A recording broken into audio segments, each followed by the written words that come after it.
bueno. If the children crying for starvation, just don't spoon. You want to get a news update, my brother, don't spoon. You want to know what is happening, Morocco, don't spoon. Politicians want to make their decision, just don't spoon.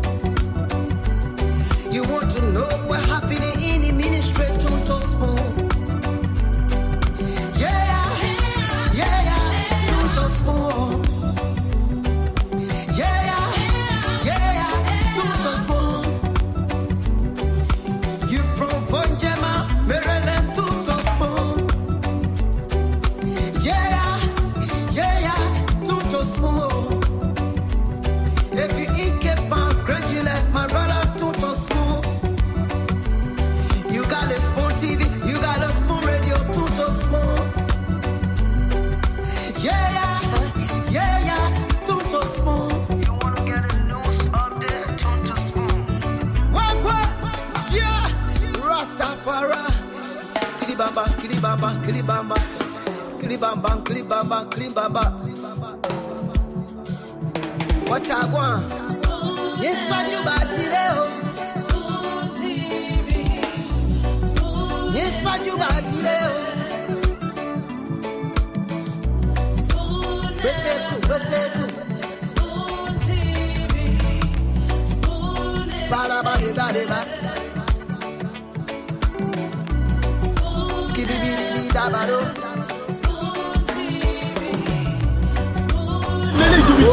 So, folks, GSA and other government institutions are here confiscating former officials' vehicle, including the former police RG Patrick Sudu, the chief protocol to former President George Weah Findambondo. So other former officials of government cars have been confiscated, and we are just coming to you live from Singa, where the GSA employees and other agencies of government officials are here retrieving government's properties. So please stay with us as we bring you exactly the work of the GSA and other people here. And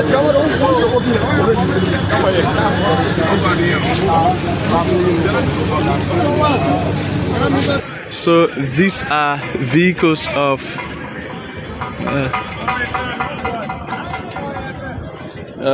Findambondo, the chief of protocol to the former president of the Republic of Liberia, George Weah.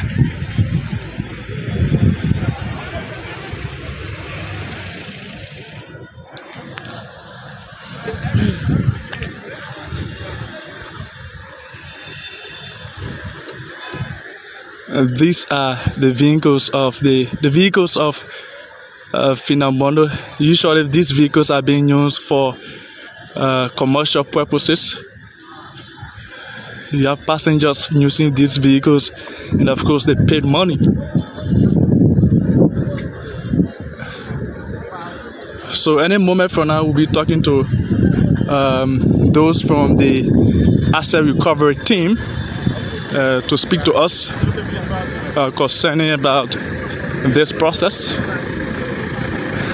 So several cars, several vehicles have been packed, vehicles believed to be for the government's properties.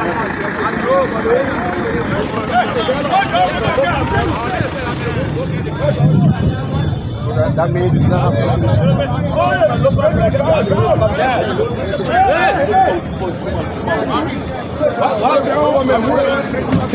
So there you have Mr. Roberts Wixing. So Emmanuel Gongwe is also part of the. Yeah, the officer, the police paper when I scored them. The police paper. So they go on the police paper, let them just land us straight to the queue.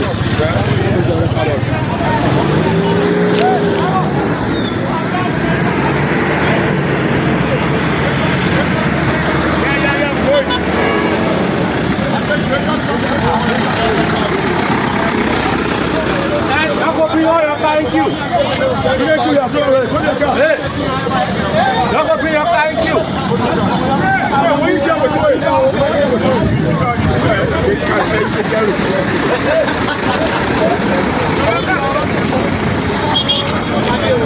Yes, that get that. Man, that's what me smoking one.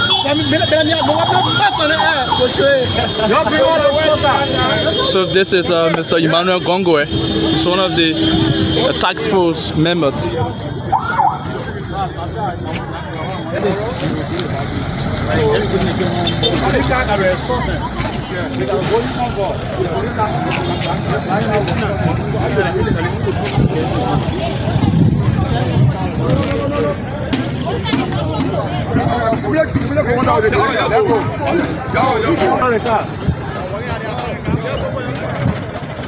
Yep.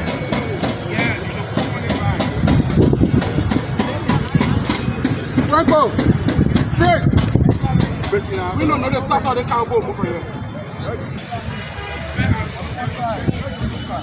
So these are Finnabodo's vehicles. They confiscated by the Assets Recovery Task Force members and the GSA, and they are now taking these vehicles to the head office of the GSA in Central Monrovia.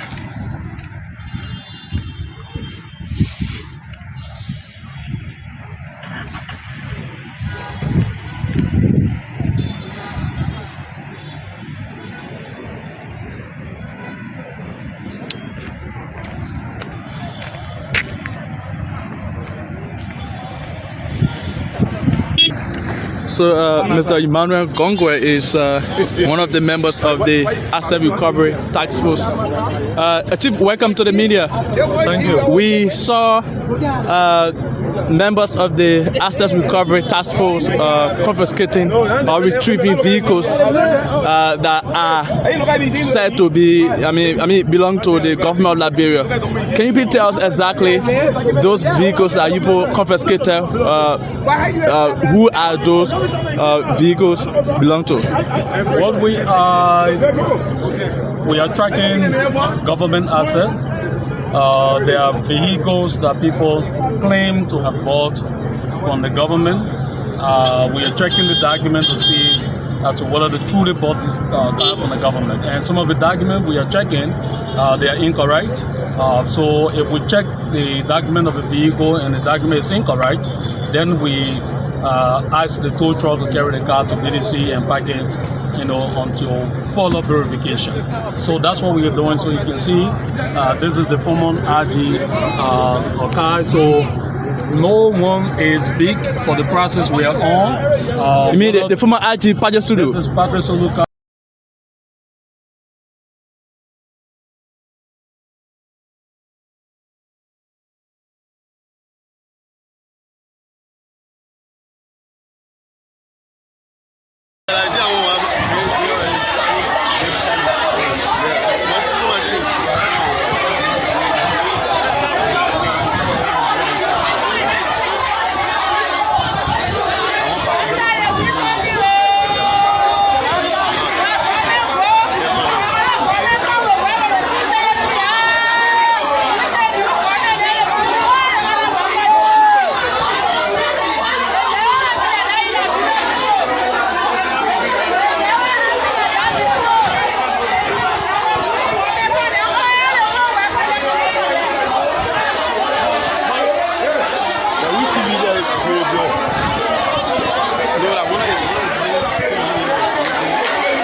Driving a vehicle, leaving a GSA. It's currently driving, leaving a GSA. Yeah. He's grabbing his car, leaving the GSA, yeah.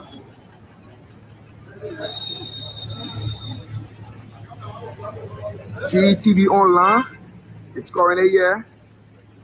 On Patrick Suru, former police inspector general, leaving the GSA, yeah, with his car.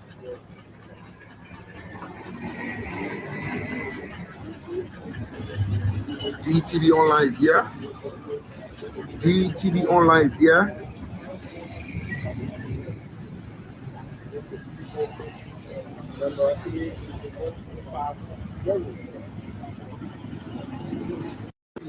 GSA, yeah.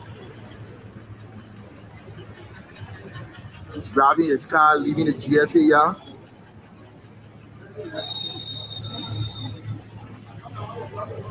TV online is scoring a year. Hey, I bring all the body can. Patrick Suru. That body we want. You can be your joy in it. Workers of the Ministry of State, supplementary workers of the Ministry of State are agitating for their salaries and benefits. They are agitating for their salaries and benefits. They have worked with government for 6 years, and the government that came that we call the rescue government has laid them off without any reasons, benefits, and they owe the people 3 months allowance, no salary. But they load the people. Now they call riot police on the people. Riot police came, they are here. They want to kill the people. That's what my brother is doing.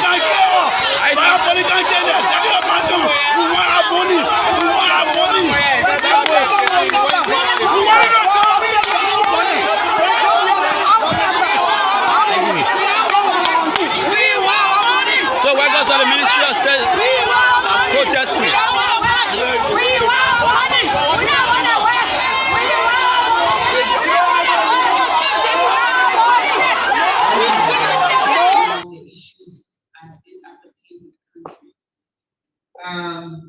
With that, I'd like to again in this manner welcome our friend from Grand Bassa County, Mr. Sepipo Innes of Radio Belgium.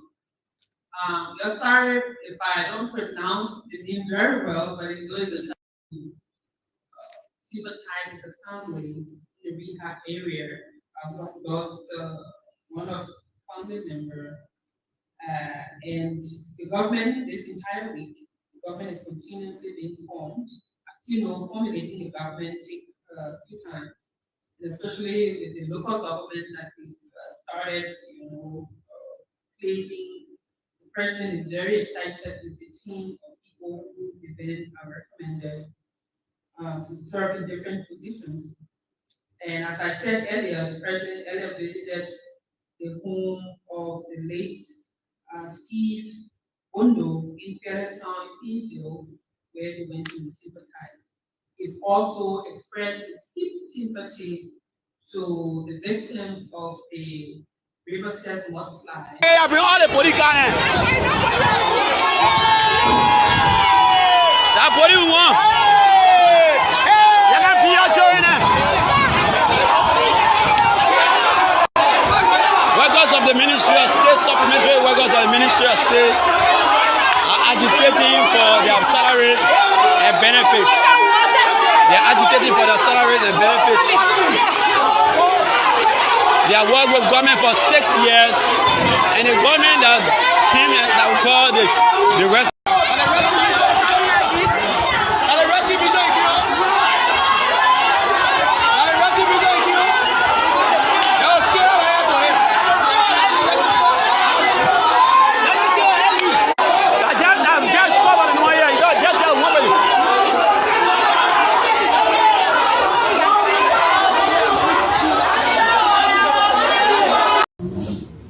We also want to use the medium to caution employees, private individuals, and former officials of government who are in possession of government properties to surrender them to the tax force. On this note, the tax force is granting 10 days grace period commencing March 22nd to March 31st, 2024, to those mentioned supra, to voluntarily surrender all state properties to avoid unspecified legal action and consequences. Meanwhile, the tax force want to call on all garages that are currently in the habit of changing colors, VIN and SACHI number of government vehicles to immediately desist. The task force has gathered intelligence of those garages involved in said criminal act. On the issue of asset recovery, which is the from employees, former officials, and private individuals who obtain same through illegal means. The pledge to the people of Liberia and this government that we will perform self-responsibility to its maximum. In consonance with the law, we will be fearless, robust, drastic, and strong. In execution of our duties, no question or questions, despite his or her former portfolio, will be exempted, as the full weight of the law will not be selected in its application. Our ministers, distinguished ladies and gentlemen of the press, to hit the ground running, the task force has commenced the process of proper. Yes, a special one from the CEO, Stan Tunnel with the spoon, and your boy, Friday the Southern Band, charges on the beat. Okay, tune to Spoon to get your information, tune to Spoon to know what's happening in Liberia. I'd like to say welcome to another edition of the program, the Late Night Show. Late Night Politics is back on your radio. We hear it live across the Spoon network, Spoon 107.5 FM, Fabric 101.1, Super 95.5, and several frequencies across the country. Thanks to all of our partner radio stations that are relaying this program tonight. Thanks to our folks online who have joined us as well. We're live across the internet on YouTube, Spoon TV, the Spoon Talk Live on Facebook, Spoon FM, the Spoon TV, Fabric TV, and Super TV. Thanks to all of you tonight for joining us, and kindly share the program as you come on. This edition of the show promises to be great. Lots of very important issues to talk about here tonight. Last edition was very good. Of course, lots of important things, important issues were discussed. But tonight is going to be even more better. Much more of something that you can spend your time on. So again, I want to say thanks for joining us tonight. Let me go to the comment section. I see a lot of you here already. And as you know, every single day comes with new updates on the issues that were discussed on the previous day, and so we wake up every single day to updates on the happenings in the country. So tonight we're gonna again come up with something very important, very interesting, and you are going to have the time as well to weigh in your thoughts on those very issues we'll be talking about here tonight. So thanks for joining us. I see Tito Nyankwe is joining us from Zozo, Lofa County tonight. You're following via Facebook. Thanks for joining us. I see Kamara is joining us. Thanks. He says, in the last 6 years, jobs were not all Liberians. Jobs were not all Liberians, right? But we are Seditians jobs. Oh, no, I don't. But thanks. I appreciate you. Thanks for writing in there. Thanks for joining us tonight. Yes, I see Jack M. Jackson. He says he'd love to come on the show. But I appreciate you tonight, Jack. Thanks for joining us. Moses Bapu, thanks for being here tonight. Kindly share the program as you come on. It's going to be a great show. I see Lofty Bono. Thanks. There's someone who almost always the first to join us here in the comment section. And I want to go to that first person. Thomas Kume, thanks for following tonight. Kindly share the program. Alice Ban follows from Facebook always. And she's almost all the time, she's the first to join us in the live field. Alice Band, I want to recognize you tonight. Thanks for always joining us. We appreciate the fact that you're always the first and always sharing the program as well.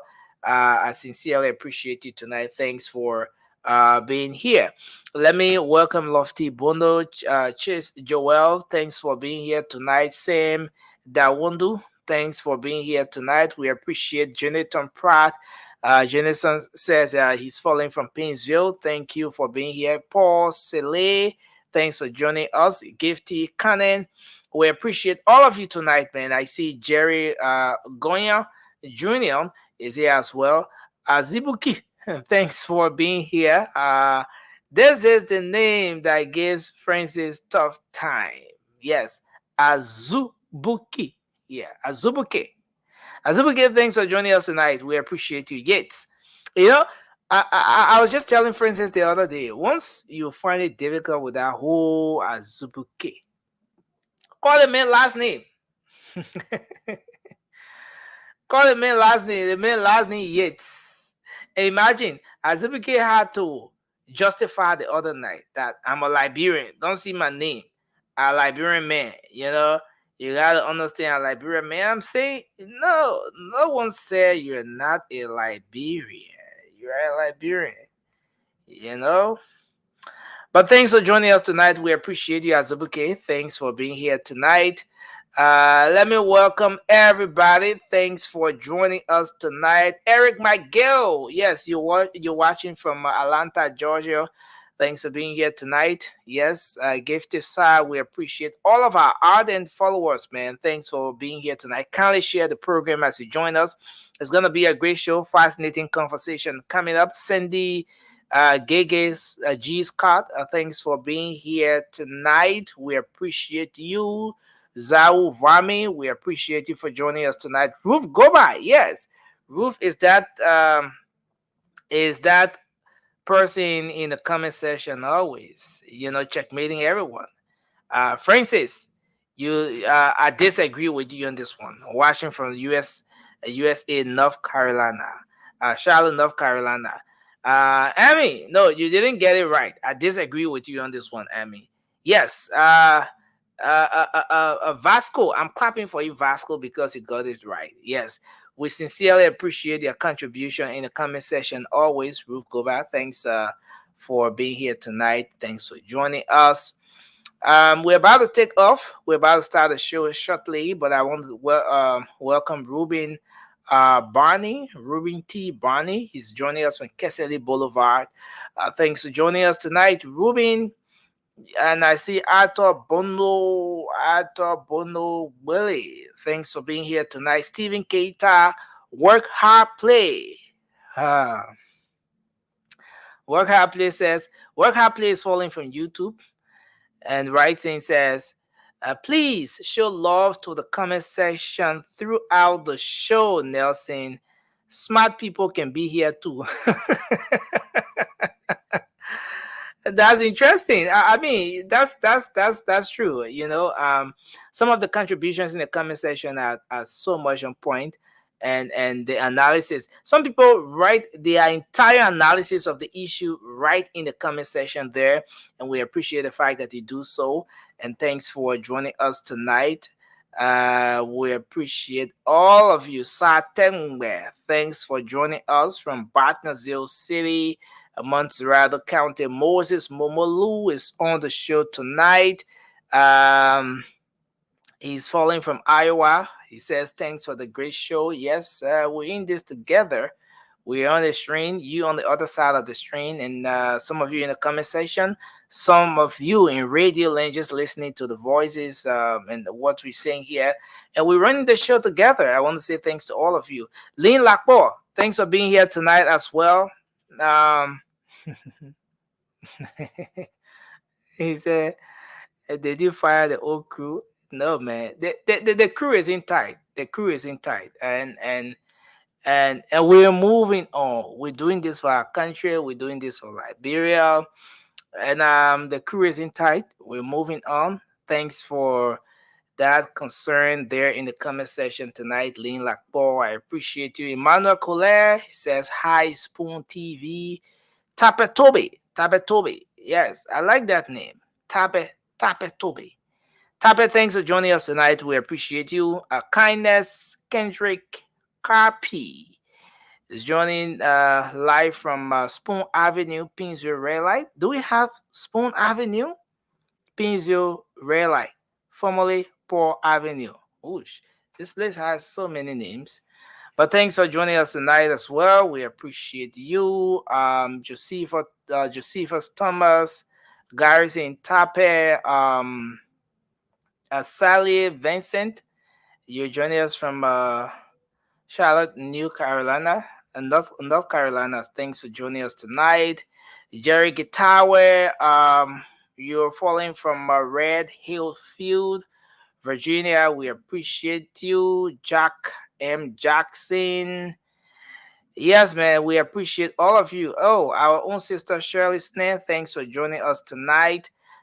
We appreciate you. Stephen Keita, Bob Tools. Bob Tools, thanks for joining us. Kindly share the program as you come on tonight, because we're about to take off. We appreciate all of you tonight for being here. Yes. So Mariah called me the last time. She said, Nelson, you're always mispronouncing my name. Look, my name is, and I repeat, and I want you to listen well. My name is Mariah Sando Yinantu. Yes. I hope I got the name right this time around. Thanks for joining us tonight. We appreciate you. You're falling from New York. Thanks for joining us tonight. Ambassador Morris Sion, we appreciate you. Tume Yaba Joseph, thanks for being here tonight.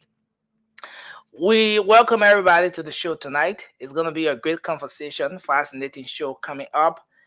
And let me say thanks to everybody for joining us tonight. We sincerely appreciate all of you for joining us tonight. Let's hope we can have a great show. Too many things happening in Liberia. A whole lot has been happening in the country. And we're here tonight to throw some light on those very happenings. And I want to say welcome to the show tonight. Welcome to everybody. Thanks for joining us tonight. And let's have a great show. So we're gonna get the show started now. Lots of things happening in the country. But most of you are aware that several months back, there was this situation with Sam D. Conway, a student of the United Methodist University, who intruded the president's security, his diamond. The president had gone to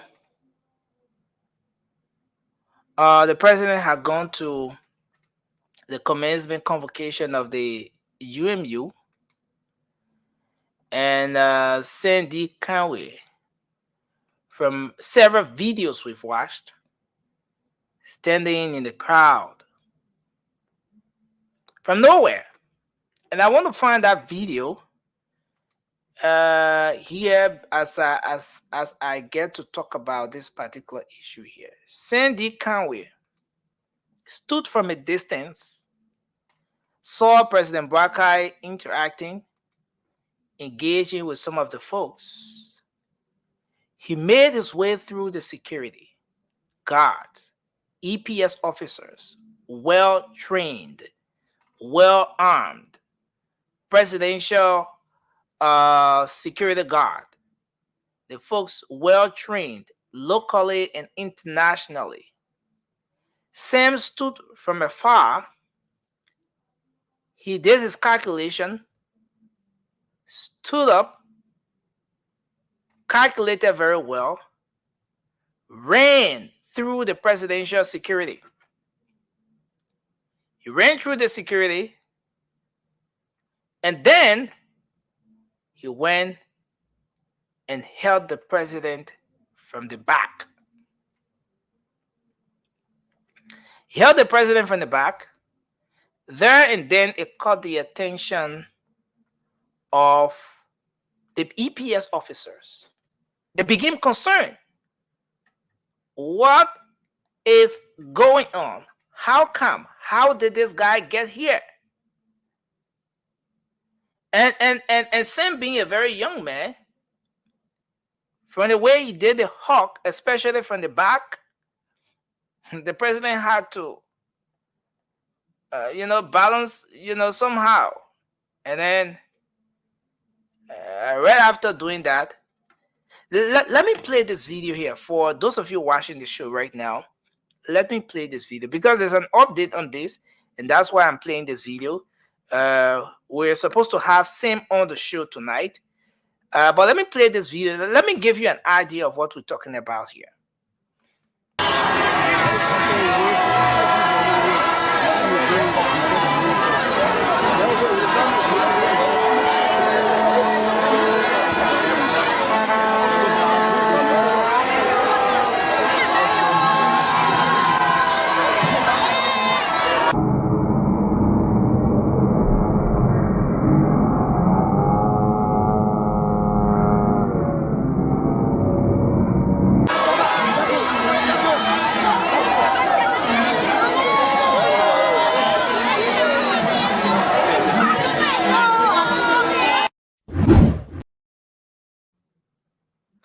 So there you have it. Sam ran through the EPS officers. And I'm going to play this video for the last time. Let me play this video again before coming up to what we have to talk about concerning this issue.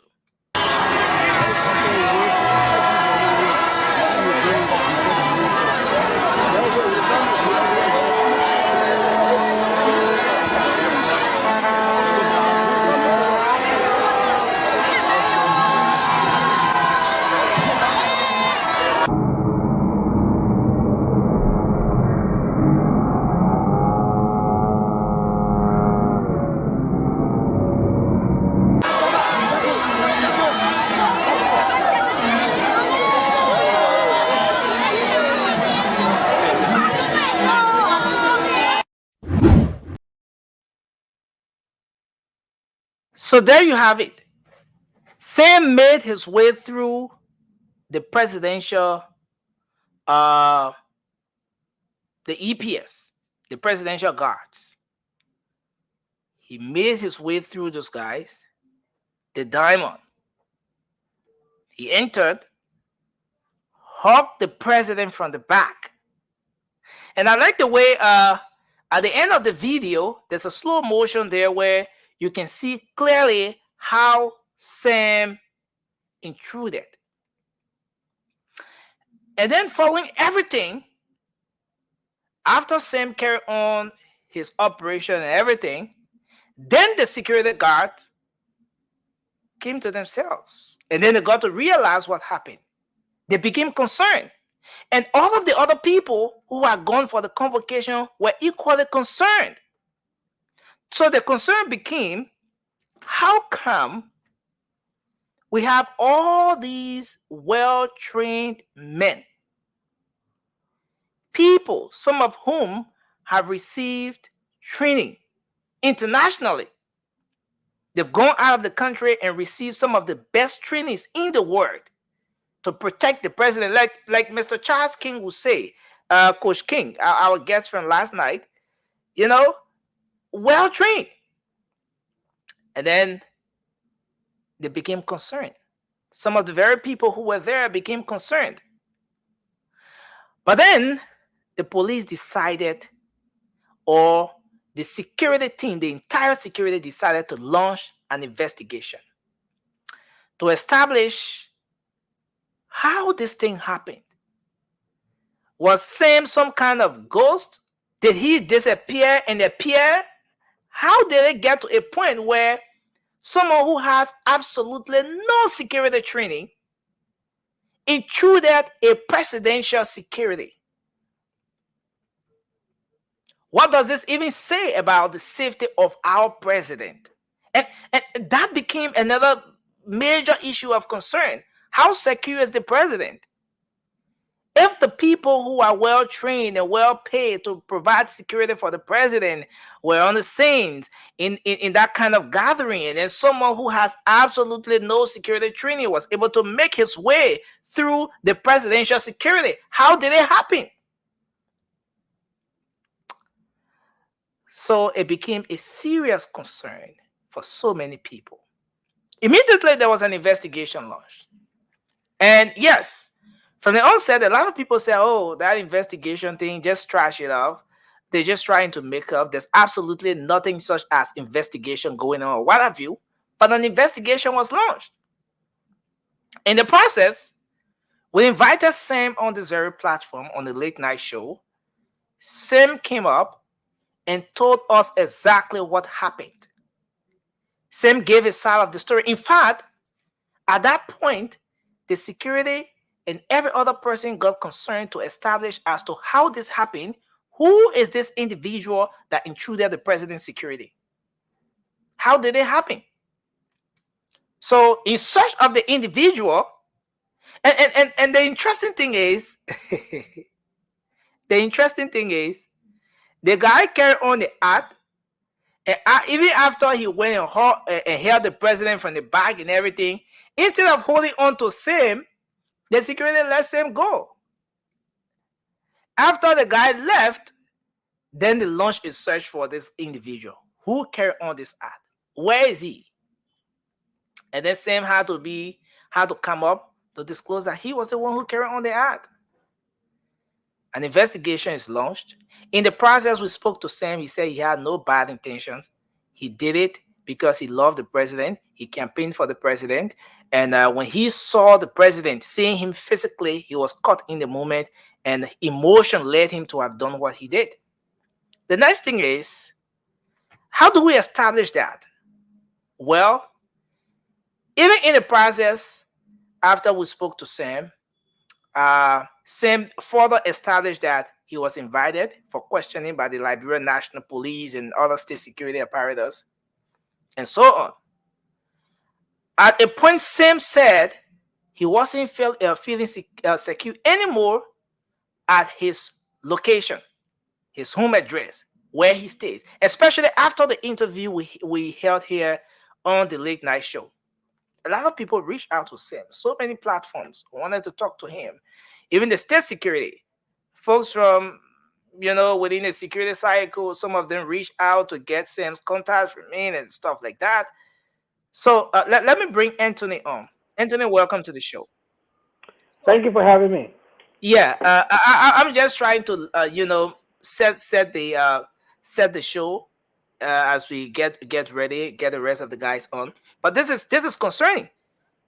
So, Anthony, I know you follow closely this issue with the guy Sam Conway who intruded the president. So, after everything that went on, investigation was launched. But even in the midst of the investigation, Anthony, there was a point when I communicated with Sam, and Sam said, I don't feel secure to where I am.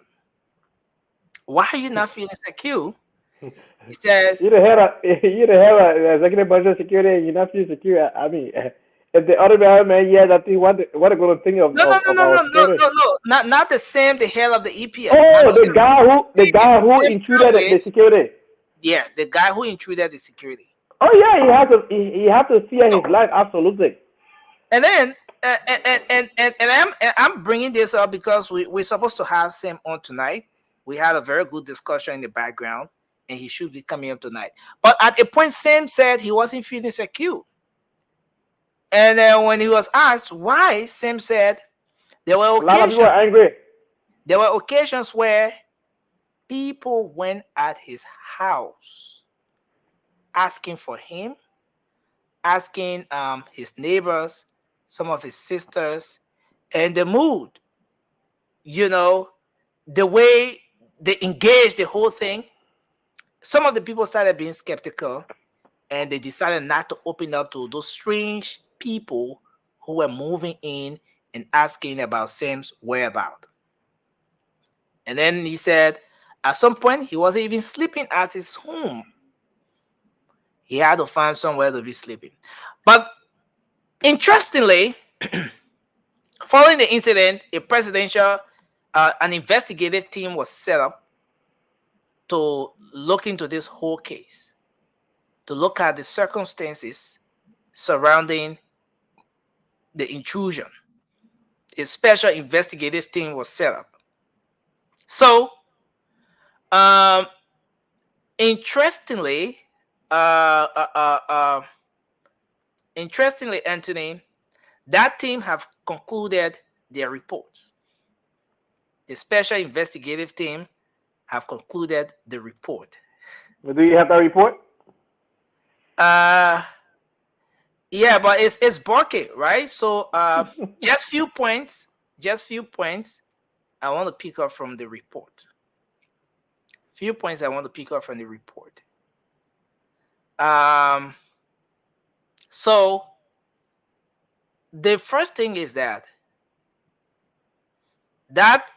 team, the special investigative team, on that team you had representatives from the Liberian National Police, folks from the Armed Forces of Liberia, and folks from the Executive Protection Service.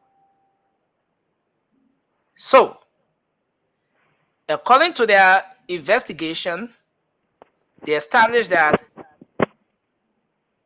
the unauthorized person, because remember, I said when the incident occurred, even after Sim went and held the president from the back, they allowed Sim to go.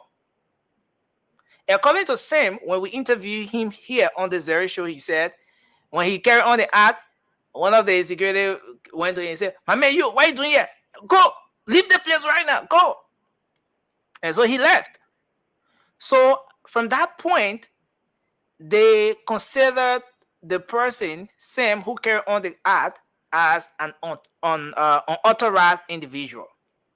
So following up through the investigative process, they got to uncover that the name of the person is Sam D. Conway. Another thing that is contained in their report is that Sam did not intend to harm the president, despite that surreptitious penetration of the presidential security and the physical touching of the president. He did not have any intention of harming the president. So the next thing is that the report has some recommendations.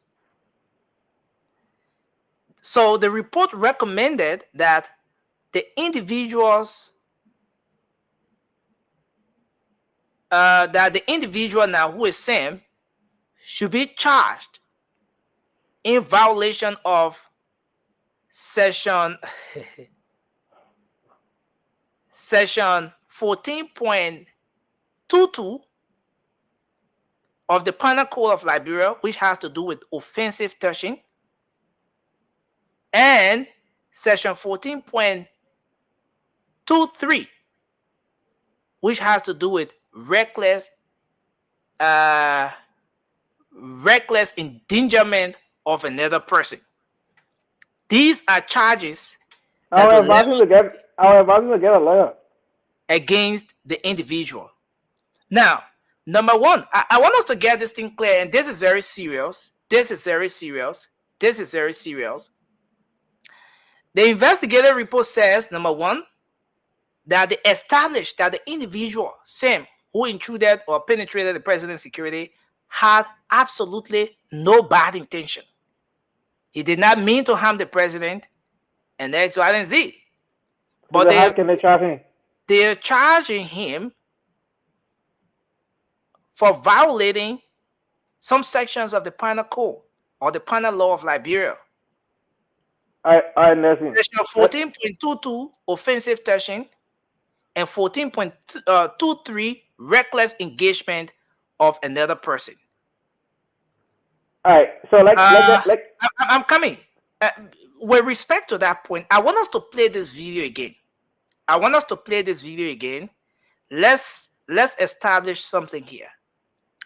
Offensive how do you call it?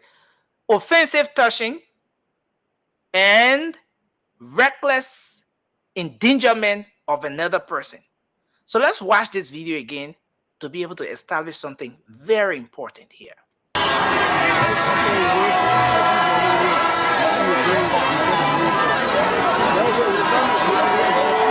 The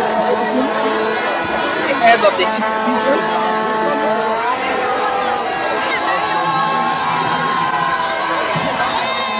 Here comes in Sam. Sam moves in slowly, holds the president from the back, pull him over to him, pull him over, and then Sam breaks away out on.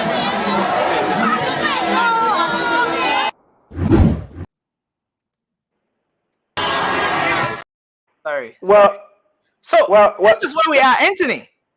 Yeah. So let me say this, right? Nelson, let me say this. I just want to conclude on this one, right? Okay. I thought you were done. Sorry, I thought you were done. So that is the recommendation from the special investigative team that investigated this entire thing involving the president. So that the charge there that they recommended for Sam, the person who carried on the act, offensive touching and reckless endangerment of another person. So on the flip side, the report indicated that the failure of the EPS agents to ensure proper security to avoid such invasion is a violation of the EPS duty manual and standard operating procedure governing the service. The report further recommended administrative actions. So there are some administrative actions here for those individuals against assigned and continuation of in-service training to ensure operational capacity and readiness to always provide advanced security service. So administrative action will be taken against on the people that are on duty that day when Sam did it into the president. Secondly, the report the report is recommending in-service training. So it means that what this report is saying that so the people that are assigned with that president, some of them not trained correct. Or the training they get is not sufficient enough. They ain't lying, my man. So they need to go for extra training. Regular VIP private security in America would not even allow things like that to happen, let alone state in security. Conclusion, here is where the entire thing got concluded. So the director of the EPS, Mr. Sam Gay, says he takes full responsibility of the situation, and he promised to evaluate or to elevate measures to avoid any future security breach, as well as the implementation of the recommendation of the report. So what did the president say? After those people at the EPS,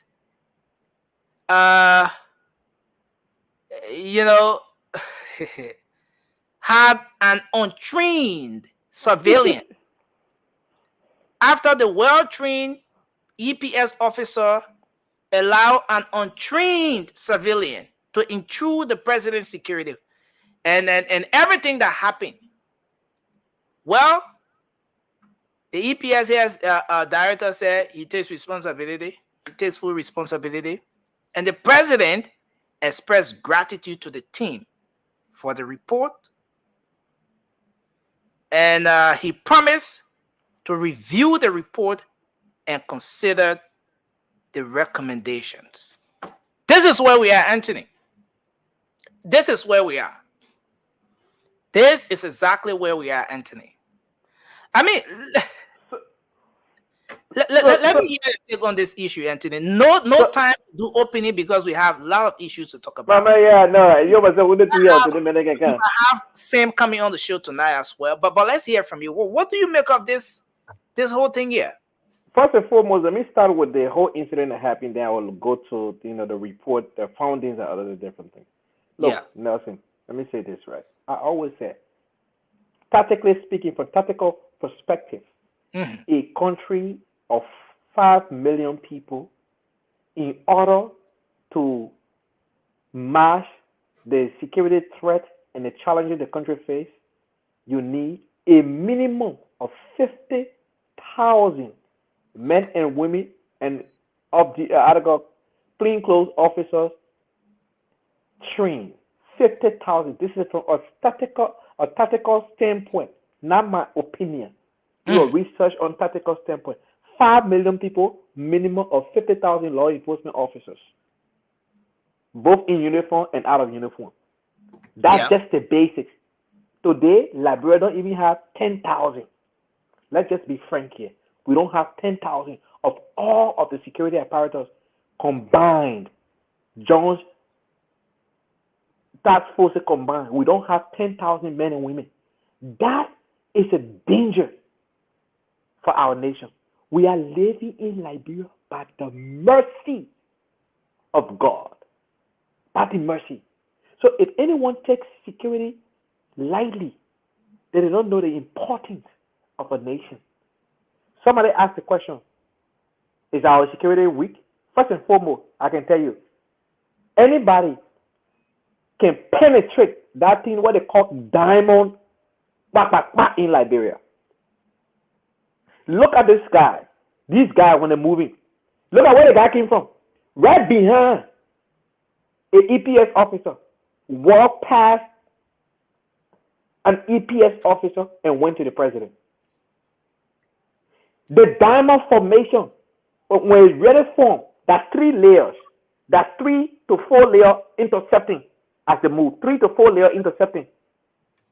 How can you pass the first man, second man, and the third man, even the fourth person, because it intercepts, that's how it goes, right? That's the formation of the diamond.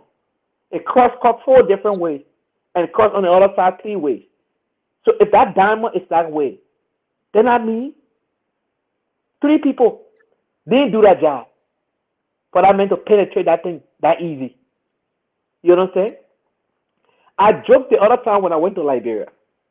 They say when you wear that jean, they call raka, that tier jean, when you wear a jean that get tier, they call it raka in Liberia. When you wear it, you're not allowed to foreign ministry. I was not made aware of that. I went to Liberia to pick up my passport because I never had a Liberian passport. I came to America as a refugee, so there was no passport. So I used a travel document to go to Liberia. I went for my passport because I paid for my passport in Washington, D.C. before going. And guess what? I got to the foreign ministry and they said, oh, my man, you're not allowed in here. I wore that jean with a dress shoes. So I gave the first person $5. The other person gave me $100. I gave him $10. The third person gave me $100. Before I made it, I was way upstairs in the foreign ministry building. So you're admitting on TV, I'm on telling national you, radio that you bribed the system. I mean, well, I'm just letting you know how messy our system but is. you contributed to the problem here. I tested Anthony, the problem. Anthony, I Anthony, tested the system, and no, the you were system is not flawed. investigating. You were not investigating. What do you mean I'm not investigating? I ain't You, supposed to be allowed there. That's the rule. Rakaji is not allowed. on a serious note, I Anthony, am just letting you know how messy our system is, right? You will never do that in America where you give somebody money, it happens. You will never do that. Let me say this. There are VIP private security agencies in America that take care of celebrities and sometimes government officials. They are well trained. Many of them are former U.S. Marine, U.S. Army personnel, and other different things.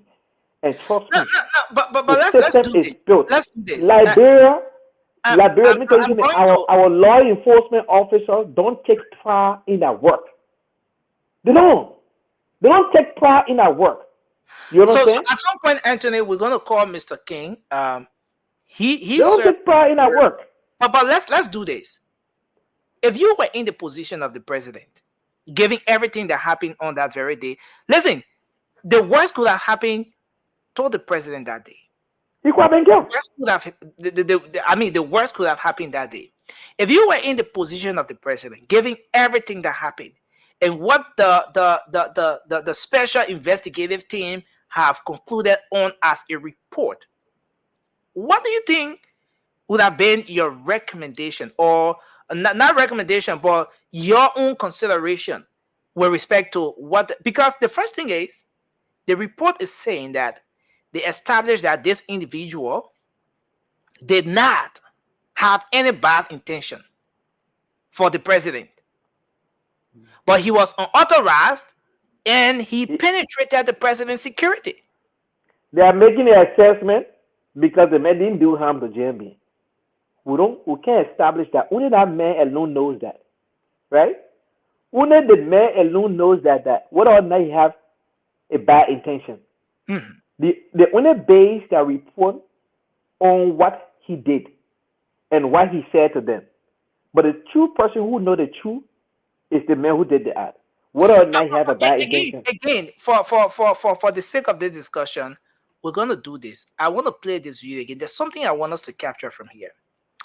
The people who carry on the investigation, who form part of that special investigative team, they were folks from the Liberia National Police. They were folks from the Liberia National Police, folks from the EPS, and folks from the Armed Forces of Liberia. Those guys compiled this report following their own investigation of the entire process. But again, I want us to take a look at this video. And this is very important.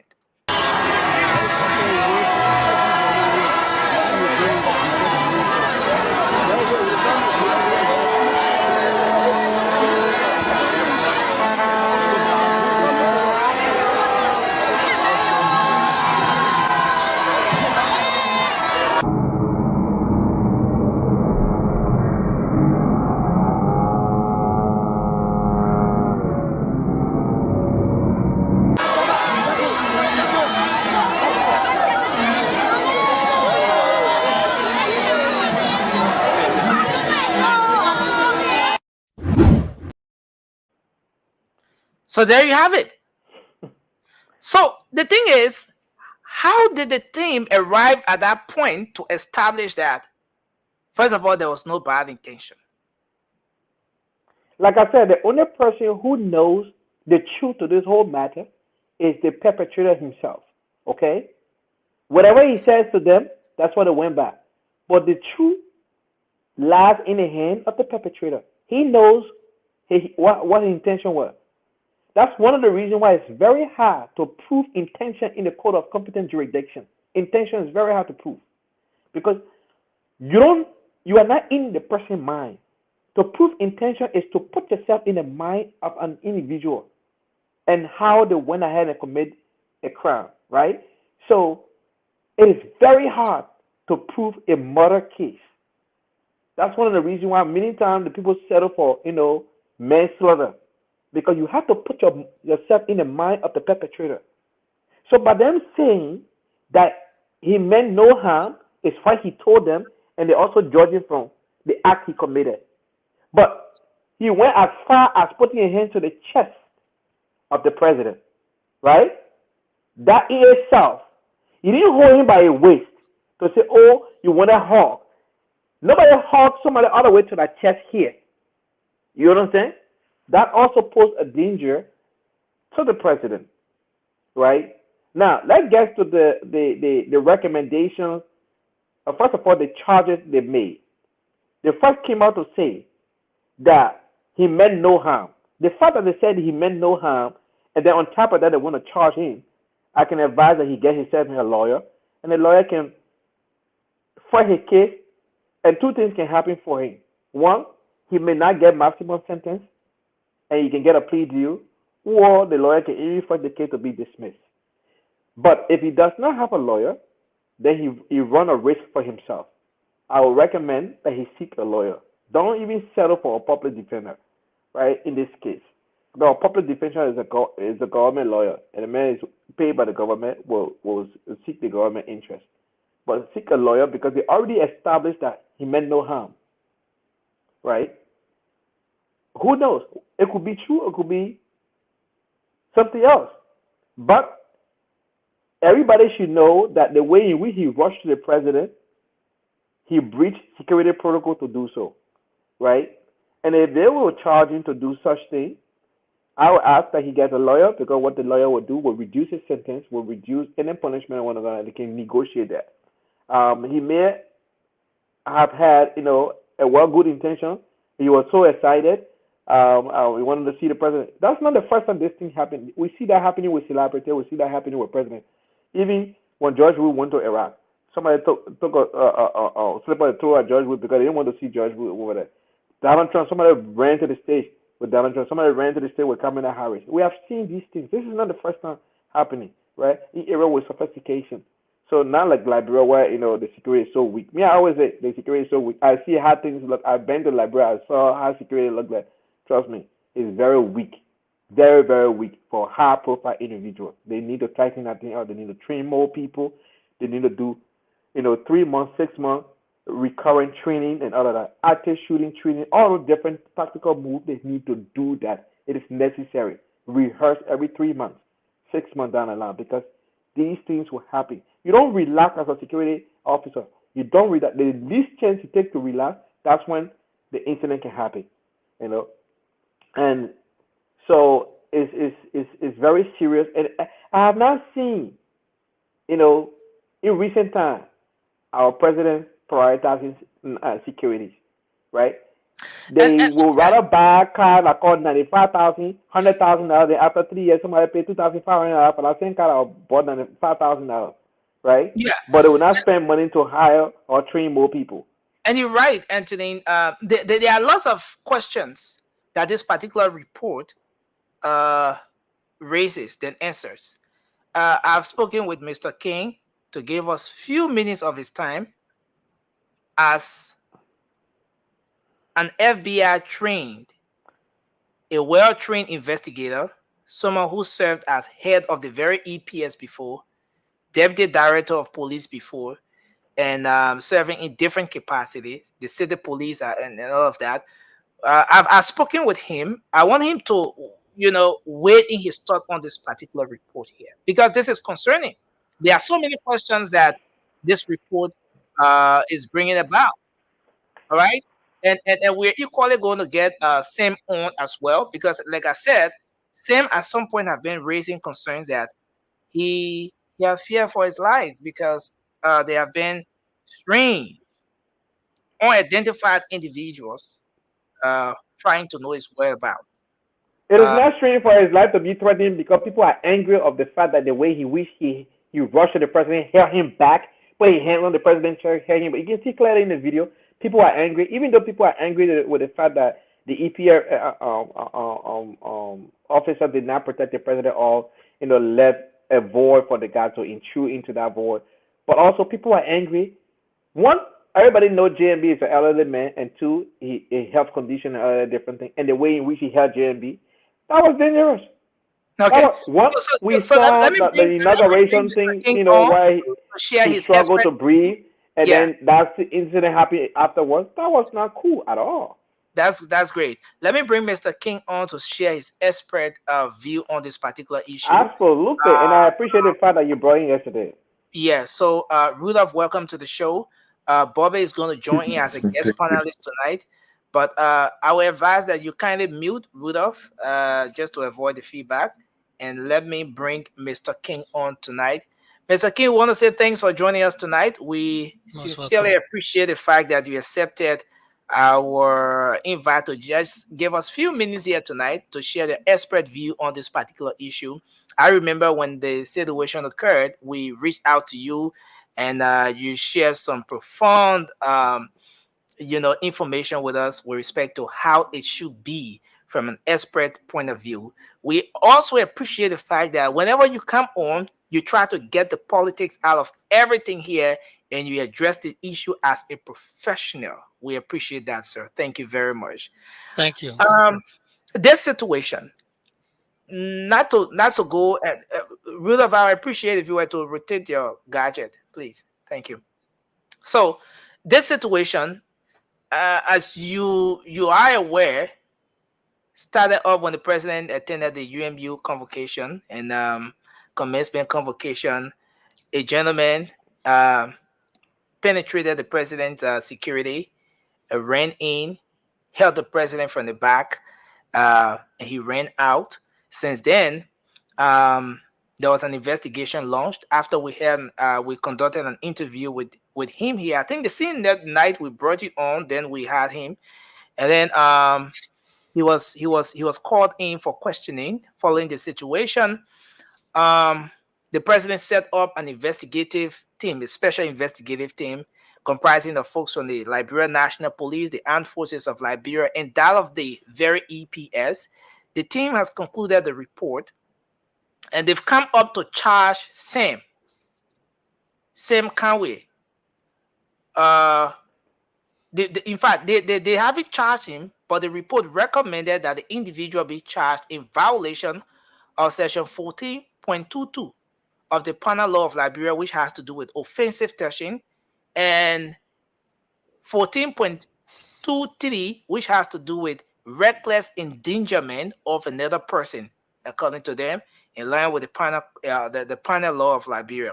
In the midst of everything that's happening, um, the report also recommended proper training, in-house training for those individuals who were on assignment that very day, and all other individuals of the EPS.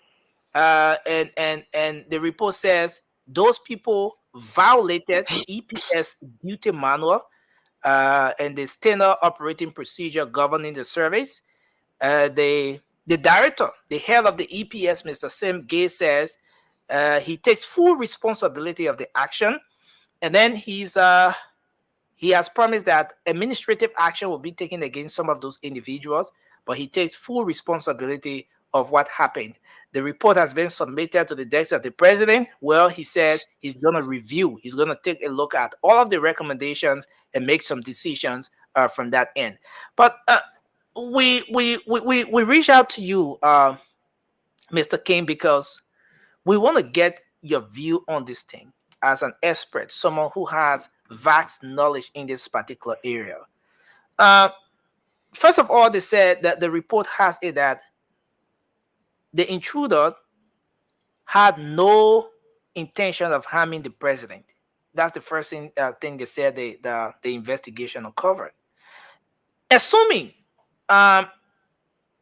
you were the one in this position, head of the special investigative team, investigating what went on with our president, where would you have started this whole process from?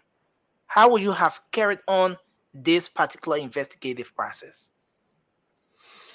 Let me bring Bobby on. Thank you, sir, Mr. Cody. Yes, thank you for inviting me. You know, each administrator has its way of administering an organization, and especially the SSS or the EPS, because, and I mentioned before, because of the distinct difference of this unit from any other security entity in the Republic of Liberia. Because of that, the entire investigative process that went into this had to be conducted under the strictest of secrecy, because you are discussing vulnerabilities. And as I said before, this office is different. Number one. Number two, I would not have waited for no investigation to be conducted, authorized by the president. He got nothing to do with it. As head of the EPS, I take responsibility and I start my investigative procedures instantly with my officers. With regards to the training, again, what was brought up was whether or not there was a lapse in security and where. The individuals of the presidential security, I keep on saying, is essentially different and therefore held higher standard than any other organization. So, be that as it may, an investigation was carried out. A recommendation was sent in. Now, if supposing the president says, well, no disciplinary action should be taken against the EPS officers. Two ways, Mr. President. You can't interfere with how I administer your protection. If I'm a professional, this is what I see. I make my decisions in disciplining my officers. And therefore, those officers, if the EPS director said he's going to take administrative action against them, I take up my hats off to him. He should do so. You cannot make a mistake in the presidential security. There's no ifs, ands, or buts. He is right to take action against those officers that were involved. Lapse in security. If you can remember, and maybe not, when President Reagan was coming out of the hotel, I looked very carefully and I sent my comment to the director of the Secret Service at that time. When he came out, if you notice, there was a police officer on the edge of the building looking towards him, looking towards the president. His back was turned to the crowd. And it is that same area that the shot was fired from. It's the same area.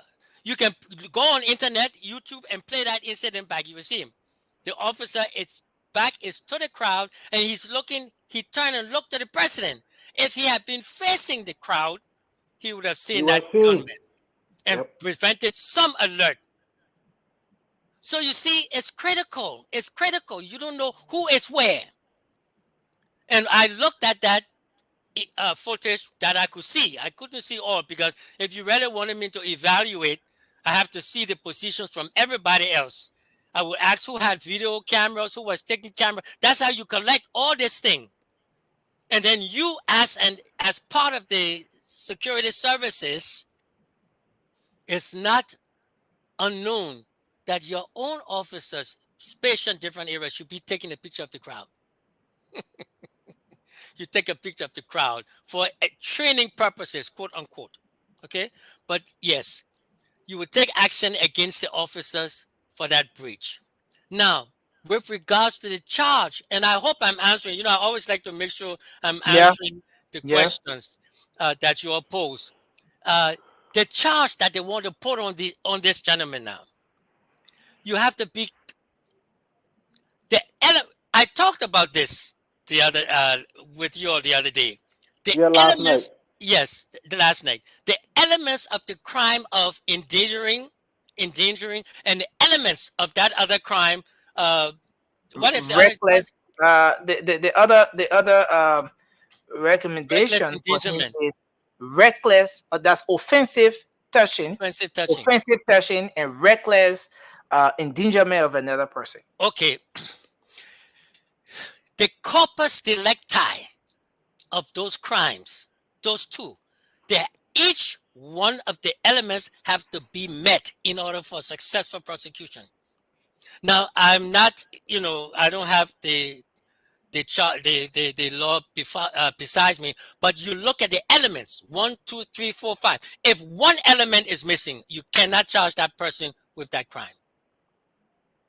If one element is missing, you cannot charge him with one crime. So therefore, every element in that charge must be proven, proven in a court of law. You must have evidence to support each of those elements. Any questions so far? Yeah. So one thing that a lot of people are using, and even this image was used as well by the team to be able to establish, some of their findings, is this clip. Let me play a portion of this particular clip, please, so you get to see it from this point. Though it's not going to capture all of the angles like you're saying, but to some extent, it's going to give us an idea of what actually happened.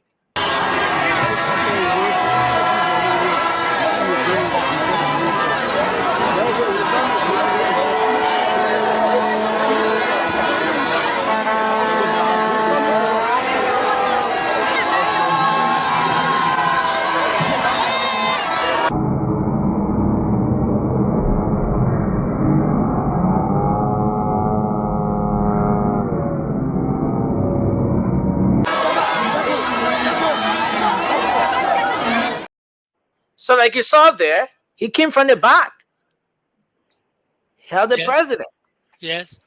So drew him close to him. So what's the contention? What is the issue on that? You No. said that's what people are using to. So what No. is? Yeah. Go ahead. No, I was asking what No, is. but he asking question. What is the intention of that particular incident you brought up? Yeah. What is the contention? What is the issue there? What is No, the reason why I played that he is because at a point you were trying to consider the footages, Yes. the different angles. Yes. To be able to establish. Okay. To be able to establish certain things with respect to the entire investigative process and what may have led to what. Okay. Yeah. Okay. No, I understand. But we've already seen the incident took place. The security was breached. People who should have been around the president were lax. Again, I refer you to that incident with President Reagan. As long as you have an officer not paying attention to his assignment, you have a breach. So, again, I go back to the elements. In order for that case to be successful in a court of law, each of the elements must be proven by additional evidence for reckless endangerment or whichever one you listed. Am I being followed here, Mr. Doma, Yeah. Mr. Anthony, Mr. Yeah. And I have a question for you, Detective Kim. Thanks for coming over again tonight, and I really appreciate your expose last night. I even commended Nelson for inviting you. Thank you. So, quote unquote, in Liberia, we have this Diamond VIP security procedure, right? Without giving any specificity on the classified matter of that, and I don't want you to go into that because it will put our security at risk. I wouldn't do it. And but do you see from your own expertise that protocol is followed?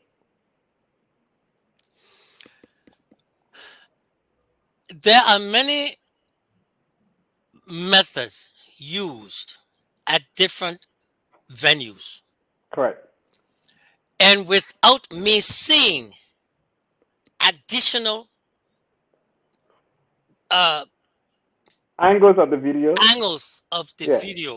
that people would have been requested to kindly supply to the security services so we can take a look at it. It would be difficult for me to determine what strategic formation was being used at that time. What I do want you to know is that discussing any further details about that, as you yourself have mentioned, I wouldn't even go it, but I would only do something that's general, that generally is accepted. And so they have different formations, different situations for different positions. That's all I can say. And this is all courtesy to the EPS and to my profession as well. So my follow-up question will be, in a real-world scenario, if a proper VIP security method were to be applied, that individual would not even have a chance to get close to the president. Is that correct? What we are dealing with is we look at in executive protection every possibility. Okay? Every possibility. As I would be a fool and dishonest to you to say everything can be perfect. Oh, no. In a perfect world, it can't happen. Because you even understand that the coup that took place in Liberia, there was a tremendous breach in a lot of issues. But that is so totally different than protecting from a little situation than our entire. I mean, it's so different. It is so sad, really. And for those SSS officers that were on duty at the time, when something like that happens, it can mess up their whole psychic because it's a breach that they could not, I mean, could not prevent. It was so beyond the capabilities at that Now, time. yeah. So, Mr. King, we're gonna take we'll take Bobby next, and then Rudolph will come in. But given the gravity of what happened, what do you think, as per your expertise in this area over the years, what do you think is the maximum, or what do you think should be the maximum um, um, punishment for officers who carry on this kind of security breach, who are involved with such a security breach? You look at, before I take action Mhm. in any administrative process, when I was in the administrative positions in the different security services and the SSS, you look at the training of the people. Did they have proper training? Number one. Number two, did they have proper supervision at the time? And what was the mistake? Was it a mistake of the heart, or was it a mistake of the mind? That's another avenue now. Was it a mistake of his heart or a mistake of the mind? And then we look at the total threat level at the time. And then that is for the decision of the EPS director, because he's ultimately responsible. With me, I see myself. I'm very, very strict. I'm very, very difficult. You can ask any person who worked with me in any of the organizations. If they tell you I'm easy, then something wrong with them. Okay? I would take I won't place termination out of my reach. So termination will be a I said consideration. no, Will be an alternative.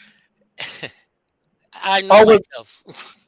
I know myself. okay, And I'm telling you okay. the truth. But it's left with the head of the organization.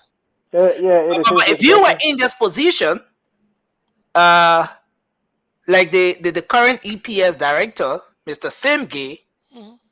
one of the things that you'll be considering for all those who were on duty that day, one of the many things that you will consider will be termination for such a security breach, given the threat level and everything associated. Based on what I would see at that time.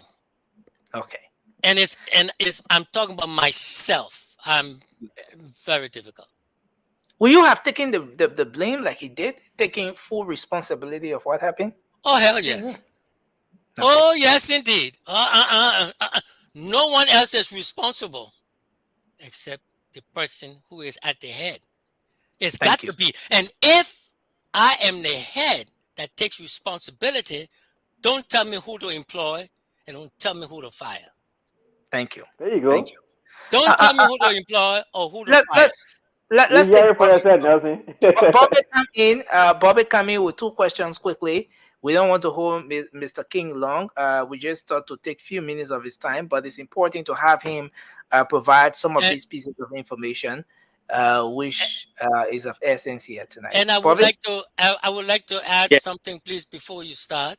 I would like to say that I appreciate and thank you all for calling me from time to time, and I'm always available. But I would like to also give a shout out to people like Edward Massaquoi, the late uh, uh, Wilfred E. Clark, uh, and the other professional at the SSS who helped to develop me as well. Okay. And I stand in place of them to represent them, only because some of them have passed and some of them may not be available to you all, but they are the experts that I consider. So whatever I am today, I owe it to all of those who trained me. Honorable Sar Vandi, who was in the CID, and others who trained me when I first started law enforcement. I must give my thank you to them in this public manner. Thank you, sir. Wow. Thank you. Bobby, you want to come in? That's beautiful. Yes. Are you guys hearing me now? Yeah. Okay. Thank you, Nazim, for bringing me on. How you doing, Ruler? How you doing, Anthony? And thank you, our guest for tonight.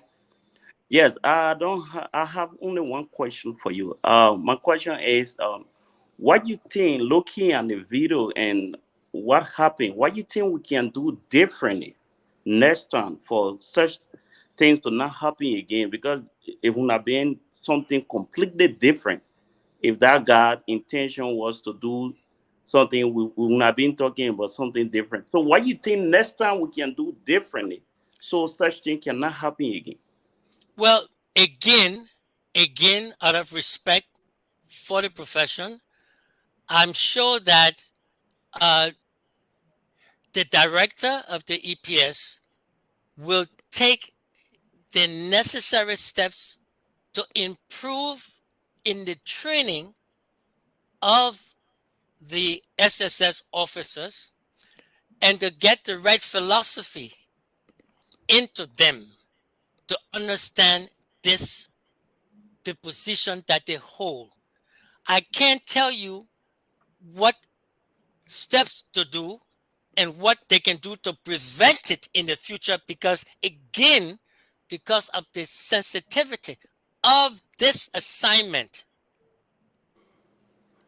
I don't want to reveal anything out that would jeopardize and create exactly what you don't want to create. You understand me? So it's out of respect for the field. Okay, it's out of respect for the field. And again, I want to explain to you all that you all can only go so far and no further, because what you want to prevent by you going further could create that very incident. You see? And Thank you, sir. that's what I would like to Wow. explain to you all. What you can concentrate on, if you like, is to make sure that the elements of those two charges that they want to make, and believe me, it's very important, the elements, that's the corpus delicti, the body of evidence that supports that charge. When you get it like that, then you have taken care of that aspect. Publicly, you can do that one publicly. Okay. But the So other when you, aspect, when, so Yeah. Detective King, when you use that phrase, it means every charge that is charged to a person should have a law that supports it. Is that correct? oh yes, it has to be. Okay. All right. It has to be. And the elements of the crime are normally the ones that the officers or the investigators, some of them, do not understand. Okay. So let's get you have a follow up and then we take Yeah, Rudolph. that's my last question. Yes, sir. Yeah, Mr. King. Looking at the charges, I'm kind of getting confused here Okay. because on the other hand, they are saying there was no intent to harm the president. Then the other side, you are saying you're charging the man for endangering another person. Mm-hmm. So, do you think the police trying to be judge here at the same time be the investigator? Because it's like you judge, you on the other side you are judge. You're saying that there was no intent to harm this individual. Then on the other side you are saying that you endanger the same individual that you never had intent to harm. So I'm getting confused here. Okay. Let me give you an example. Remember Michael Jackson? On one of the images of his son, he took his son, the baby, and put the baby over the railing when he was waving to the crowd. Think about it. Think. There's a show there's an incident where he came. He had his young baby head covered, and he went and put the baby hanging over the banister instead of keeping the baby inside like that. Okay, he didn't intend to harm the baby, but by putting that baby over the railing, you understand what I'm saying, right? You have a railing. he's standing on the balcony. There's a railing, balcony. And he took his baby, and look for that seat. You will see it. He put the baby over the railing. He didn't intend to harm the baby, but that was endangering, reckless endangerment. Because if anything had happened, the baby had struggled, he could have dropped the baby. You see my point? So in this case, according to the charges, again, I said, and please, with all due respect, I don't know the exact elements of the charges. But if you have two charges, if you can't find all the elements in one, you might find all the elements in the second one. So what is, did you say endangerment? What was that word that you used? Endangerment of another person. Okay. Okay. Reckless endangerment of another person. What are the elements of that reckless endangerment? What are the elements that constitutes reckless endangerment? What are the elements? You see, that's why I say law enforcement officers are what? Law enforcement, right? Isn't that what the word is? Law enforcement. Yes. So if you don't know the law, how can you enforce it? You enforce it. You must know the law. You see? So it's the law now that they must know is within the elements. What are the elements of reckless endangerment? You have to follow that.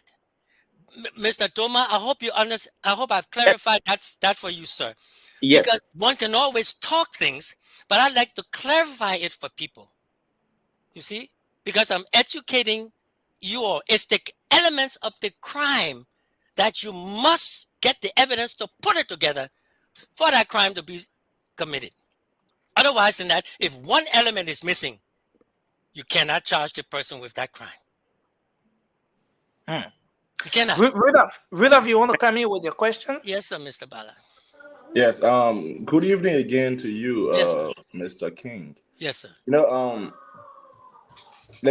so there is something that you exhibited here yesterday, or with regards to giving props to to people who you believe prepared you for to be the kind of person you are today. And I feel like that is something that I greatly admired you for, because not everyone does that. So thank you.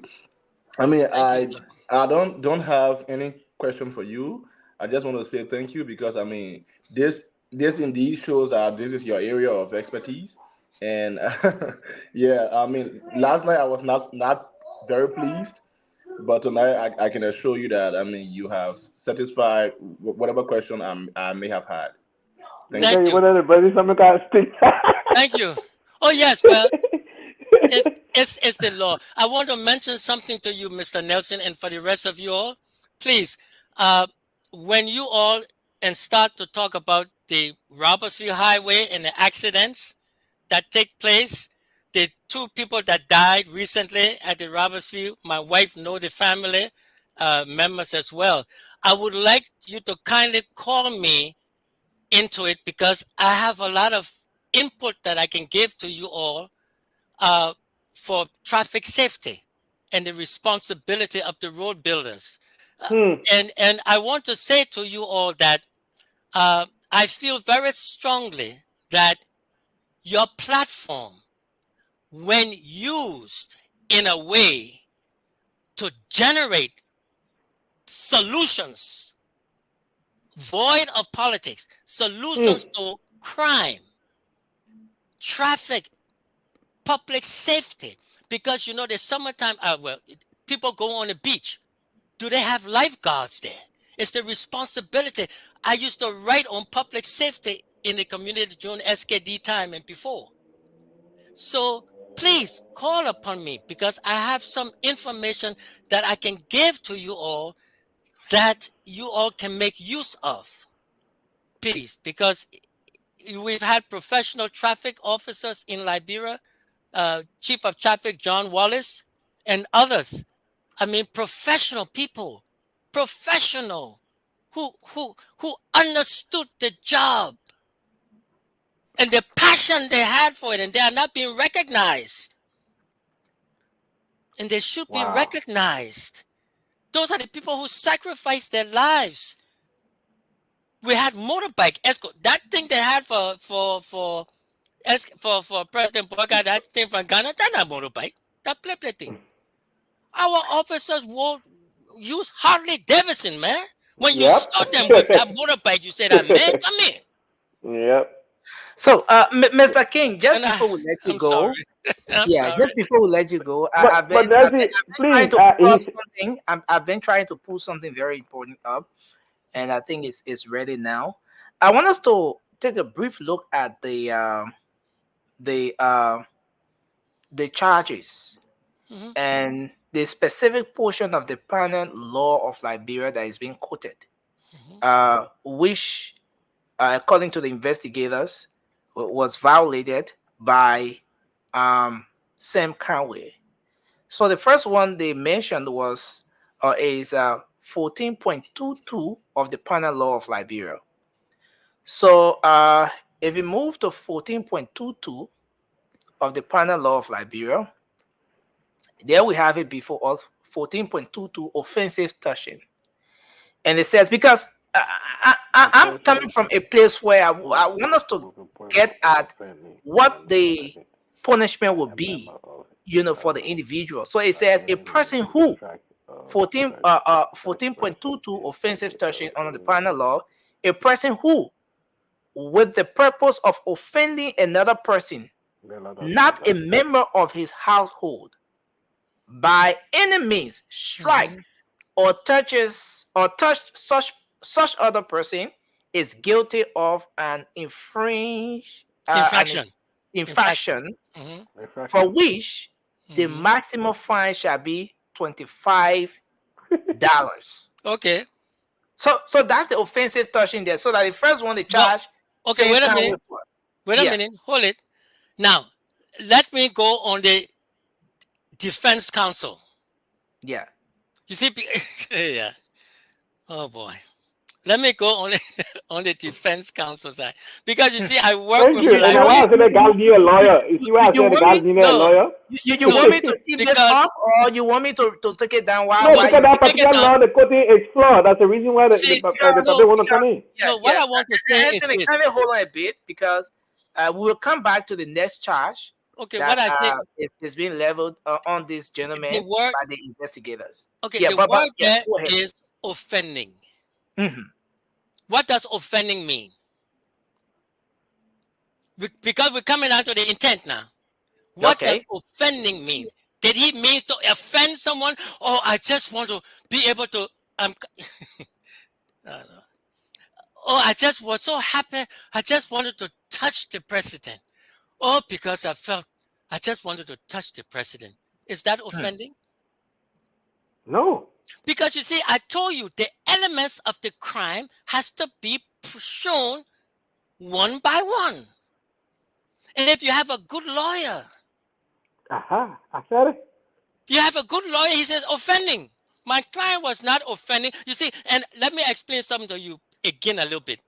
When I did my security and police training and all this, I also did private security, and I also did premises liability, which goes into something like this. But that's another story. But that's why I laugh, because offending, I didn't intend to offend anybody. I was just so happy to grab him. So that offending could be challenged if he has a good lawyer. I said it needed a counsel. Could be challenged. Now, let's go. But Mr. King, I want us to look at the aspect, though this might seem as us going into legal issues now. But at the end of this whole portion of us, 14.22, it talks about the penalty. Shall be fined a maximum of $25. Yes. Are we saying here? Now you see 14.22 there. Yes. Okay, it's guilty of infraction. Yes. For which the maximum fine shall be $25. Yes. So are we seeing a situation here where the maximum fine, like saying Conway now is sleeping? Maybe he's monitoring the show, because we should have him on. But are we having a situation here where Sam Conway, after touching the president, can go and pay his $25 and he'll walk out as a free man? But look at, take it off so they can see my face. Yeah. Well, I'm a law enforcement officer. What I got to do with the legislation that passed? I mean, who elected the legislators to make the law? The people. Well, then ask the people. I'm here to enforce the law. I'm here to arrest and carry out. So whether it's $50, $20, $50, $2, $4, that's not my business. Okay, and that's very important. So I want us to go back to the second charge. Yes, the please. Second charge, reckless endangerment go of there. another person, Show it. which is 14.23. Let me pull up 14.23 of the very panel law. Please. This is 14.23 right there. Yes. Reckless endangerment. Mm-hmm. Recklessly endangering another person. Mm-hmm. That's why it's written in the law here. And it says a person commits a misdemeanor if the first degree, if he recklessly engages in conduct which creates a substantial risk of death or serious bodily injury to another. Yes. There is risk within the meaning of this section if the potential for harm exists. Yes. Whether or not a particular person's safety is actually jeopardized. Yes. Recklessness and a substantial risk shall be presumed where a person knowingly points a firearm at or in the direction of another, whether or not the actor believes the firearm to be loaded. loaded. Yeah. Okay. So let's look at that one, right? Mm-hmm. The last one. It up or you want me to take it down? Let it stay up a little bit so I can read it for you. It says, which creates a substantial risk of death or serious bodily injury to another. Substantial risk. Now comes the prosecution that will show the age of our president. The surrounding conditions. So yes, there was a substantial risk of a serious bodily injury to another, even death. Okay, absolutely. So there's risk within the meaning of this section if the potential for harm exists. Yes, it does exist. You grabbing the person from the back and pulling him backwards, there's a risk. Listen, Mr. King, sorry, again. Okay. Permit me to play this video again. Then we'll come back to this whole thing. Please. Because this portion you're interpreting or that we're dealing with now, it is very important to this whole issue. Now, let me pull out this video, especially that 14.23.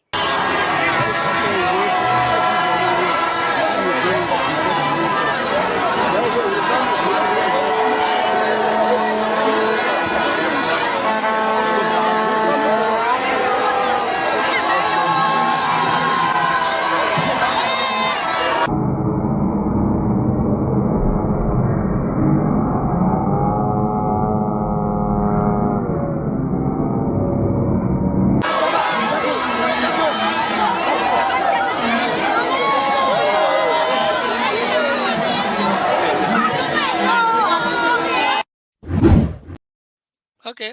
So there we have it. Yes.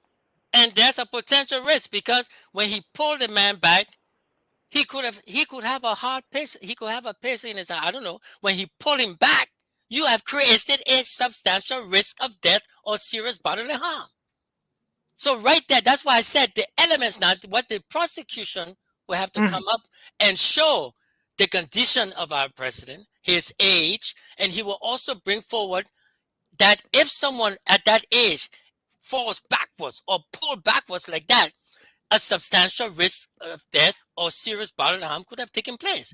You see, those are the elements that has to be brought in. That's the corpus delicti of that crime. So if we see the first one, it may not work depending on the lawyer. But the second one, you got the evidence there. You got the elements that you can hold on to. The firearm issue is not even there. Don't even go there with the It's firearm. applicable We're in at the this case. front one. Yeah. And they can get an arrest on that. Now, with regards to the fine, of course, that's between you and the legislature, the people in the legislature. $25. Yeah. But anyway, does any of your panel people have a question for me, Mr. Anthony, Mr. Duma? I think the issues have been addressed. Absolutely. You mentioned something. You know, every time you speak about law enforcement, I see the passion. I see the willingness. The pride in you for what you have learned and how you give credit to those who prepare you for this moment. We don't see that in many people who have. Look, I've always spoken about public safety and the lack thereof of the respect of rule of law. If our lawmaker can sit down and craft some bogus law called a tailing, we do not have a tailing in Liberia, and our lawmaker today are driving on the opposite side of the street, and they call that tailing, and it's permissible because they drafted something. It's on the book, and nobody talks about it. And you spoke about the key word they call public safety. It struck a call to me because, listen, I need to talk to Nelson where even if it's once a week or twice a month, if Detective King can be available, we can save many lives because that particular tailing thing has killed a lot of innocent people and continue to kill people. That people would literally drive on the opposite side of the street and think that they are doing the right thing, including lawmakers. Well, you see, Mr. Anthony and Mr. Nielsen, if I may make a comment on that. Yes, sir. Yes, sir. You can go ahead. Yes. Mr. Anthony and the rest of your panel, and I will have to say this. If you are a trained law enforcement officer, if you have gone to the police academy and have been taught and prepared by people like Lieutenant James Fogba, Gabriel Golokaju, James White, Edna Mason Ford, when you've been trained with these people who are Liberians, it instills in you an obligation to serve the people and to maintain your position. I would have never allowed a third lane to be passed. In this case, I resign. Wow. It cannot take place. So, Mr. King, certainly we are going to have a time where we can adequately have you to address that issue. It's a serious concern. Road safety is a serious issue. That's something that I am passionate about. I ran a road safety program on the radio for over 4 years, so that's something I'm very passionate about. So we're gonna have a time where we can have you on for us to talk about that, given your expertise in that area as well. But again, I want to say thank you for showing up. We appreciate you. Thanks for accepting our invite to share your expert view on this issue with us. We appreciate you, sir, and we look forward to seeing you here anytime soon. All right. And again, thanks for always availing yourself. Thank you, sir. Thank you very much for inviting me. Thank you. Yeah. Okay, sir. So okay, so all right, yeah, I think so. This is where we are, folks, and it was good that we had Mr. King on. to adequately speak to some of those issues. Let's take 1 minute each, then we'll move to our next talking point. Starting with you, Rudolph.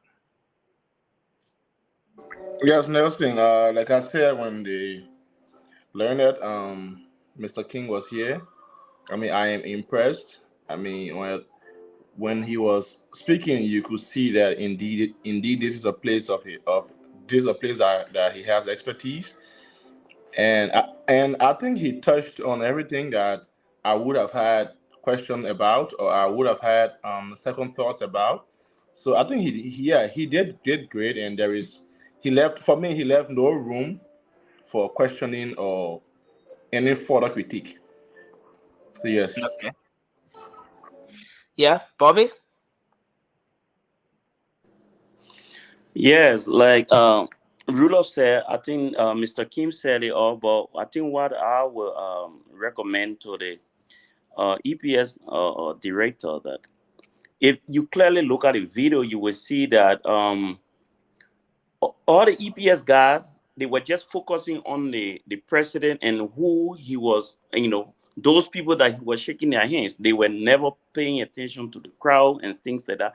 So I think they need more training. He should conduct more training, and investigation shouldn't just base on the guy, the perpetrator. Let them try to investigate what led to that. The EPS themselves, those 3 officers that were there, or 4 that were there, they need to investigate them too. It's not just like the guy who came from behind, because it would have been completely different thing if that guy, his intention was to harm the president. Definitely he was going to do it. So they need more training, clearly. And yes, I don't have any other thing about the guest. He said it all. Thank you. Anthony? No, Nelson, it's a beautiful thing to have people with, in-depth knowledge of a particular subject and take pride in what they do.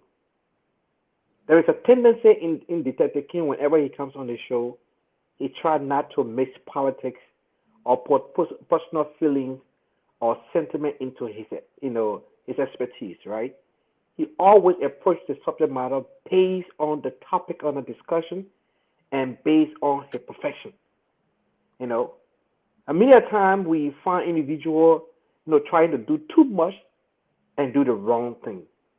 When you know something and you train for that particular thing, take pride in what you learn and let that thing that you learn benefit the people that you serve, not you. It's not about you, it's about service. And every time he speaks, he promotes service, the protection of the people, and the quality of work being done. You understand? And that is what is lacking in many institutions in Liberia. You find people don't take pride in what they do. Even the people that they serve, they don't respect them. Number one place that they don't respect people and they don't take pride in what they do, that the healthcare fee. When you go to the midwifery wall of any hospital, they be yelling at the children, "You're small children, I can't sit down all day, you're opening your legs, everything. You better close your mouth, man." Those kind of things, that's what we hear from nurses. Nurses are not to speak to somebody who in pain that way. The woman in labor, only one thing is in her mind. What our hair is done, the makeup is done right, that's not the case.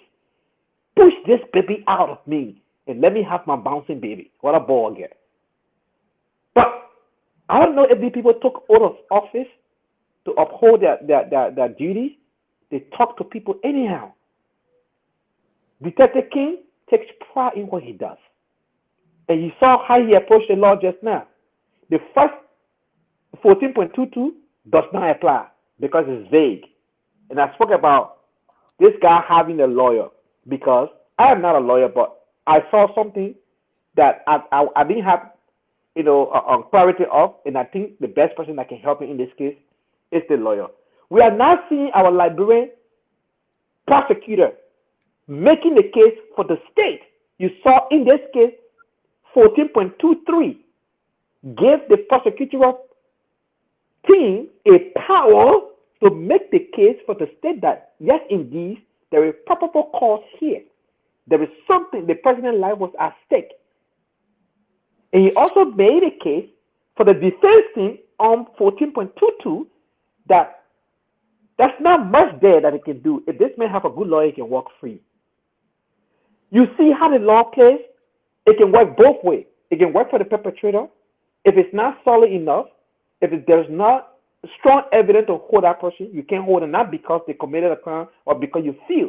That's what I said, justice is blind. Not because of sentiment, not feelings. It's what is written and what applies to a particular circumstance. Every circumstance will never always be the same. And so I'm glad that we can bring experts here that we all can learn from. So thank you for doing so. So yeah, we are going to open the to lines. them, We will open the lines to get some views from our folks out there. But let's hear you, Soiree. Thanks for joining us. It's good to have you on tonight. You want to mute and let's hear your take on this issue. Well, thank you for having me on the show. You know, I have a couple of questions for Mr. King tonight. Basically, I relate to the particular topic, especially when you read the chart, he talked about the issue of element. You have to look at certain element before you charge somebody. Basically, the two recommendations that were given by the report. Yeah. So I wanted to ask you, what are some of those elements as before somebody should have, or what are some of the elements that could be put in place before you charge somebody for such a charge? But there's an issue about that video you play. And I want to make clarity before I give my intro on that video. Somebody intent not being bad, that doesn't neglect the fact that there's a charge there that the person is supposed to get from a particular issue, right? Okay. You could have a very unique intent as related to the action, but the law doesn't look at your intent, right?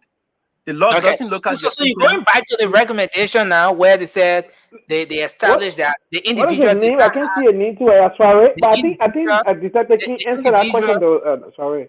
Yeah, so you're going back to the point where the report said they established that the intruder did not have any bad intent. He did not intend to harm the president, right? Right. But you think it doesn't excuse him from violating provisions of the law. I think that's where your point is coming from, right? Thank you. And it could be even you, Nelson, as an ordinary citizen.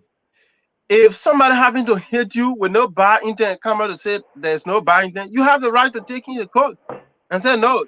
There's a law there that say if it is bad or not, I'm being offensive by what he does. So I mean the law should take its course. So Anthony, the brother could have a case maybe when you take a lawyer or whatsoever way you want to take it because they charge it. But I want to tell you the law speaks it very well. And I think you read the penal code, right? That is the charges that are given, it was from the penal code, right? Listen. So that clearly spell that there was an issue in regards to the law.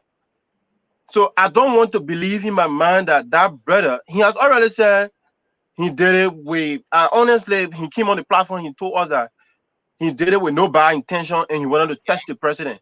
But you should look at the action in which he did it as well. Security personnel will not say because your intention was not bad and they're gonna conclude on that aspect. They're gonna do what is right in conformity with the law. So I want us to get that clear.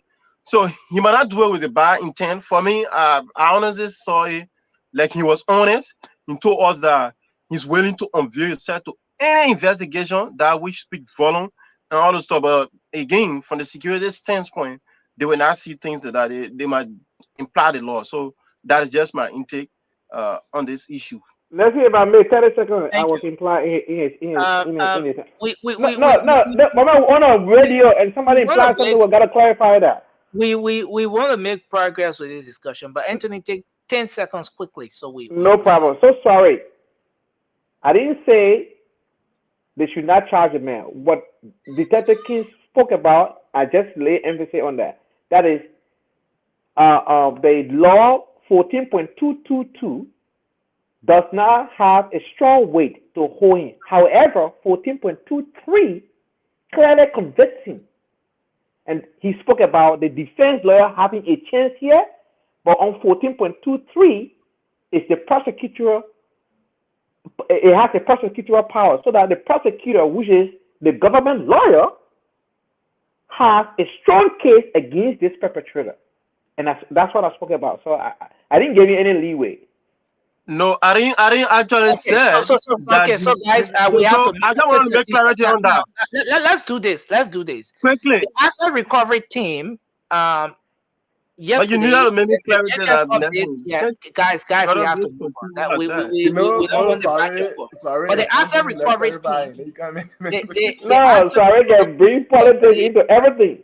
No, I'm not being political. I just try to make clarity on some of the things he said. So the asset recovery team yesterday, there was an update on everything they've been doing. The court came up with a decision, putting a prohibition on the actions that the team was carrying on, and so ordering the team to turn over the vehicles belonging to Gracious Rad. Today at the GSA, it became a point of attraction.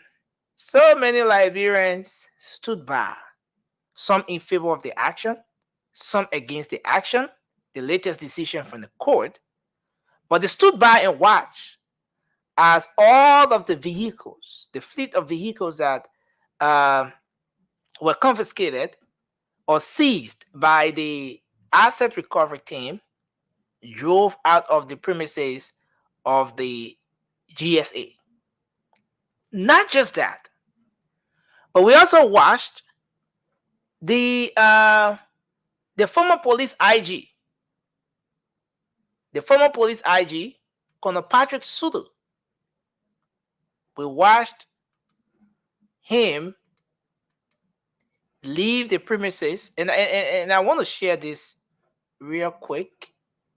Leave the premises of the GSA today with his vehicle. All right. He left the premises of the GSA today with his vehicle. He drove out. But something very interesting. Prior to today, and as you see there on the screen, he drove out. But prior to today, the information in the corridor was that this vehicle you see on the screen, which according to information was purchased $80,000 United States dollars and used for 3 years. In the 4th year, by the very police IG. Then he purchased it.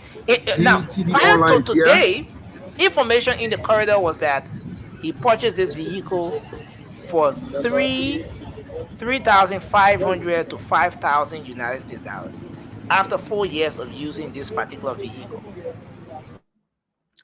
But today, information that came in today, information that surfaced, was that contrary to what everyone saw, what we were being told or made to believe, the vehicle was purchased for $2,500 United States dollars. As you see the receipt right there on the screen. So this vehicle you see right here, and I mean this very vehicle, bought brand new, over 80,000 United States dollars by the government of Liberia in 3-4 years, was bought for $2,500 United States dollars. And given everything, the decision of the court, the asset recovery team had to let go of the vehicle. They allowed him, drove out of the premises of the GSA. Listen, is this a win Is this a win for Liberia? Now, given the whole process of how officials of government acquire government assets, is there anything wrong with this process? Is it a unique? I mean, is it so unique? Is it good? Is it something you think we should continue with? Is there anything wrong with the process that a vehicle like what you see here will be bought with taxpayers' money, over 80,000 United States dollars, and then in 3-4 years, someone goes and pay 2,500 United States dollars? Let's make some analysis around this. What does it say about the entire asset recovery team? What does it say about governance in our country? What does it say about the system? What's your take on this? Let's take 1 minute each. Then we try to go to the phone lines. Let's start with you, Bila. Well, thank you very much. And I'm going to be very frank on this issue. You see that our policy put in play in the past is very wrong in relation to governance. And for me, I've disagreed with certain law, right? The basic law or policy that gave government official the right to buy that vehicle or any assets from government, it brings some level of conflict of interest, because the very policies will tell you the user of that particular vehicle has the first choice to buy the vehicle at time when he or she is using. So I could be a government official and using a car, and maybe look at that car and just maybe put a problem on it and park it and go to the GSA, and the GSA will not sell a car to you with a problem a certain amount, if even it is new, right? To my understanding, it's after 3 years, a vehicle or after 3 years, it's salvaged. Yeah, then, yeah, you can get the right to buy whatsoever stuff that you have within your possession. For me, I've had issue with that policies. That policy should be a policy that should be reformed, and it should be something that it open up policies to everyone. Now, in the wisdom of the GSA, for me, I don't want to look at that amount, because the issue of the amount, it is something that can be let's say decided by the GSA or those that are in that department. But then looking at the vehicle condition, so who knows whether the vehicle used now by the RG was in certain condition when in their wisdom they said, okay, you can bring this amount for A. And okay. Not, so there's no specific amount let me come here a bit. Are you aware that under the very GSA, this very policy, government policy, that government is not supposed to buy secondhand vehicles and stuff like that. When government buying car, that new car. Yeah. You remember the situation with at the Legis, that issue with the folks there, and there was some point about generator. How they purchased generator for I remember that. Remember, Anthony? And then there was an issue that came up with respect to why should you guys even buy a used generator for something about 30,000 when in fact it's in violation of the government policy. So the same applies to vehicles. All right? Right. That same thing applies to vehicles. So if the government is purchasing vehicles, it should be something brand new. Right. So, like I said, like I talk about conflict. Let me say good evening, cousin Fatima. Thanks for joining us. We appreciate you. Yeah, go ahead. Like I talk about conflict of interest, and these are places that you want to see conflict of interest coming. It comes from all aspects, right? Someone could say, I use the vehicle for such and so time, right? And I mean, let me do this, because mostly in Liberia, people are regulars when it comes to using government property. It's not only restricted to the car. Sometimes you go in government ministry, you see things that they are, recklessly used because people, they say in the minds of people that government property, they will get another one. So someone could recklessly use a vehicle or kind of do something to a vehicle because they, But they find again, interest in that sorry, vehicle. the point here Right. is the vehicle does not have to be used recklessly. The Thank policy you, is Leslie. I don't know you keep you saying use the car for 3 years. Whether the car get problem, it not get it. Ain't get problem, your price it is after 3 years out of the book. right? It's up for sale. So I stress 2 points here. Mm-hmm. I talk about recklessly being used. Yeah. And how the vehicle are bought. Okay. Right? Mm. So I mean the issue of the vehicle being bought from the GSA, it is something that I have had problem with. And it's a policy, right? It is a law. It always give preference to you as a user first to find it valuable, right? Yeah. So which I have problem with. It should be an open something to the guy ordinary people that can buy the vehicle and other stuff. But if you have the opportunity to buy the car, you think you're gonna get it out there to ordinary people. So I mean you could do anything to the car and say the car is in this and so condition, man, I'm just pay this for it. Thank you very And in much. their wisdom, they're gonna give it to you because nobody wants to. Let's hold you there, soiree. Right. Let's take Bobby on this one. Bobby, go ahead. Yes, thank you, Nessie. Yeah, these are some of the problems we got with the system.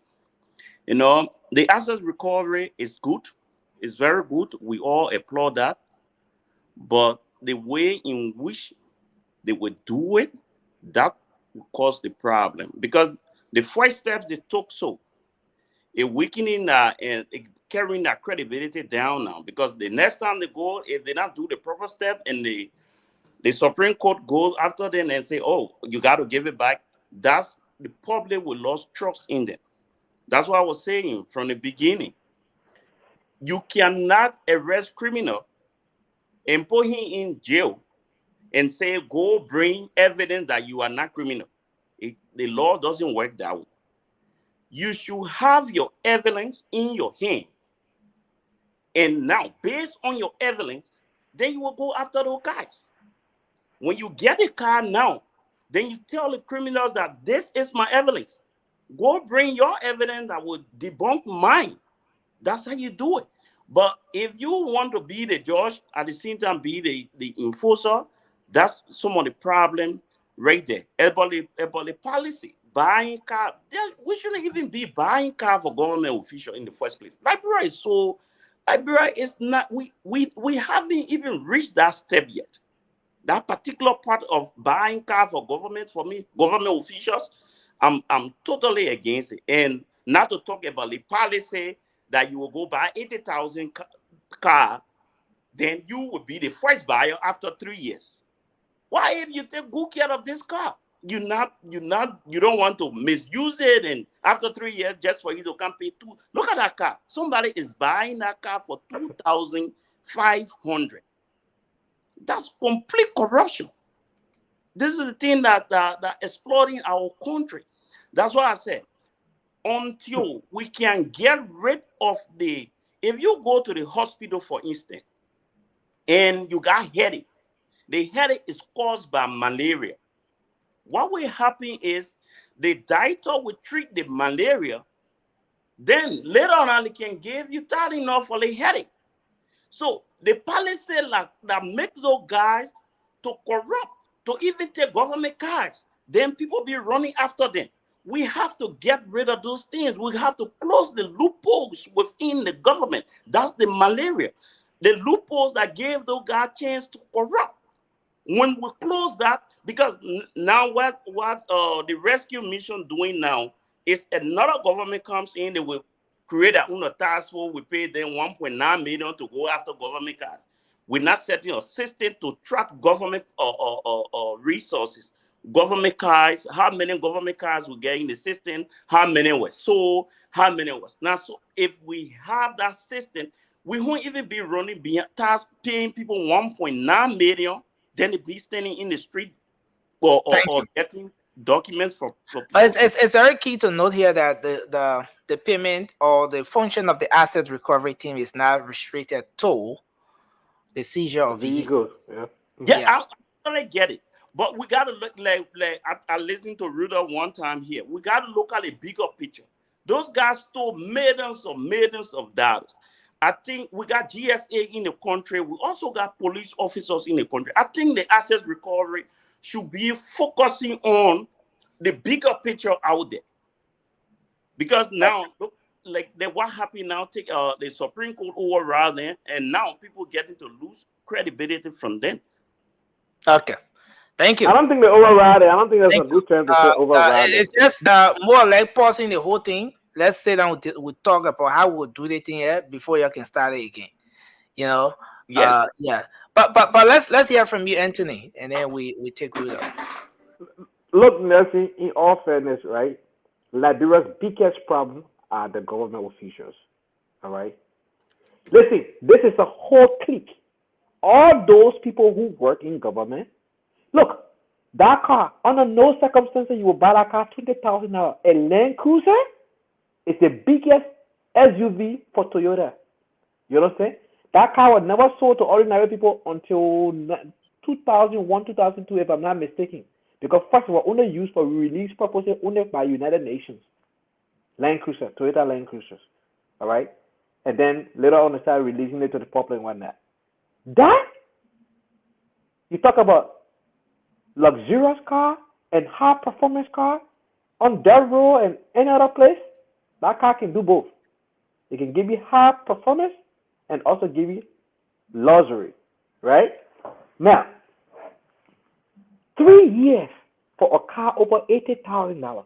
Who doesn't want it? Even me, like, yeah.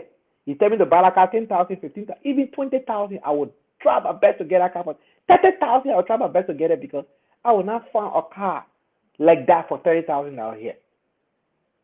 I can't. Even a drug dealer car, they will not sell that particular Land Cruiser for $30,000.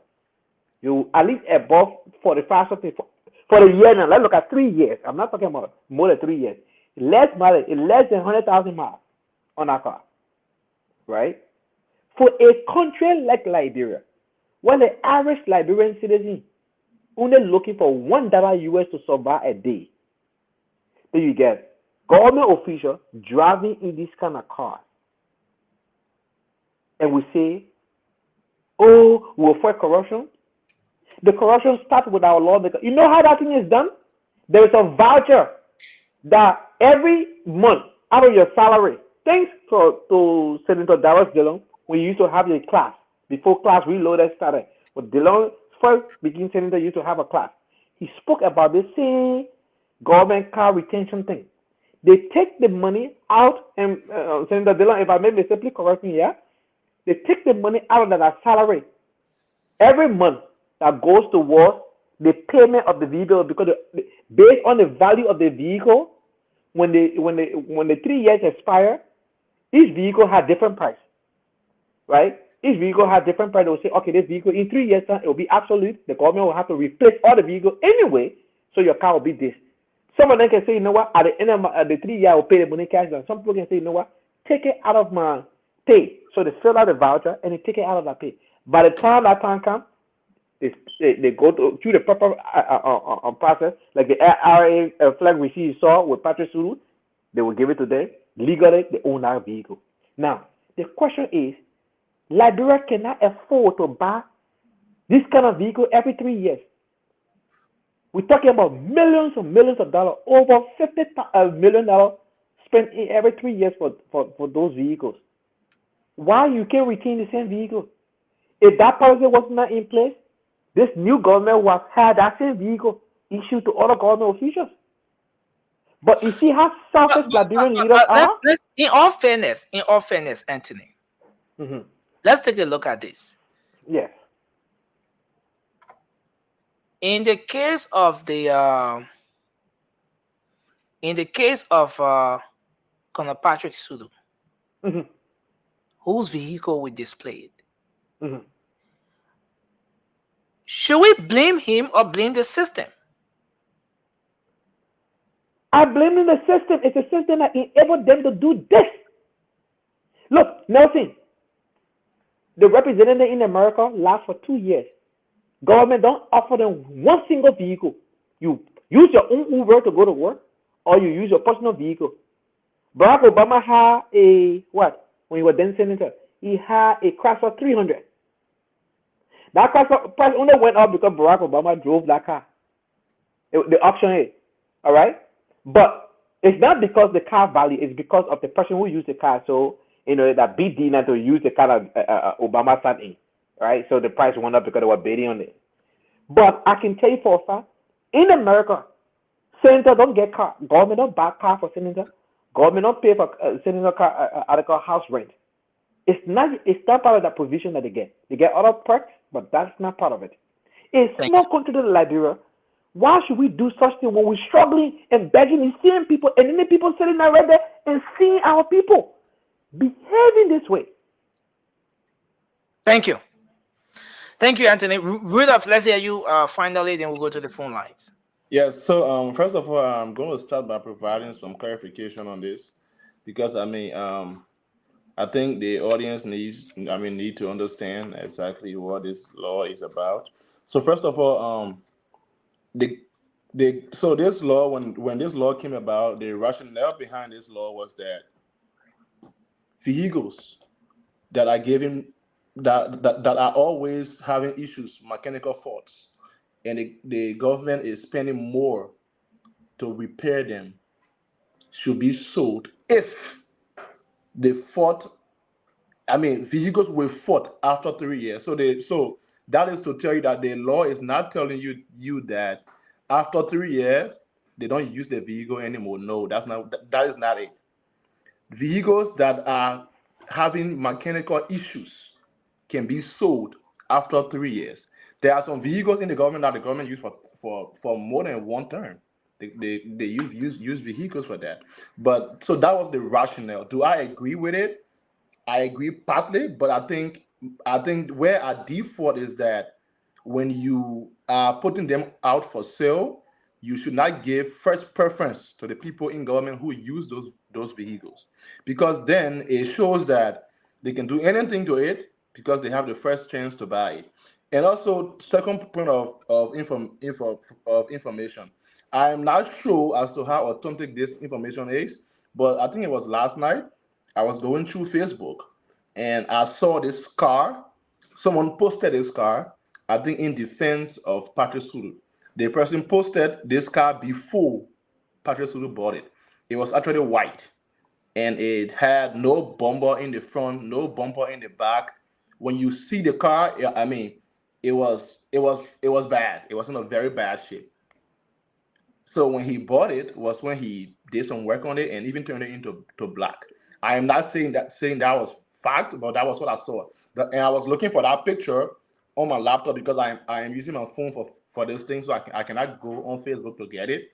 But that was what I saw. So yeah, that is the point of information and point of clarification. So Nelson, don't go yet. Don't go yet, sir. Please hold on.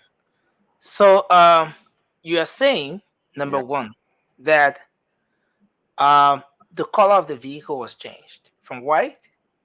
That's not what I'm saying. So, I'm telling you what I saw on Facebook. I do not have. Okay, so did you authenticate that? He's not sure. That's what he said. That's what I said, Nelson. Okay, so let's then just go ahead and make your point. So we yes. So with the law also that I just touched on, the government does not sell their vehicles or their vehicle after 3 years. No, that is false. That is mis. Okay, so you want to pull up that specific portion of the law? So Nelson, we had we did with the final core is very important. I come in. Yeah, I am going to dig through it, but I am going to reference our current Minister of Information on this one, and then I will go and then when I am done, I will go and search for the document to show it.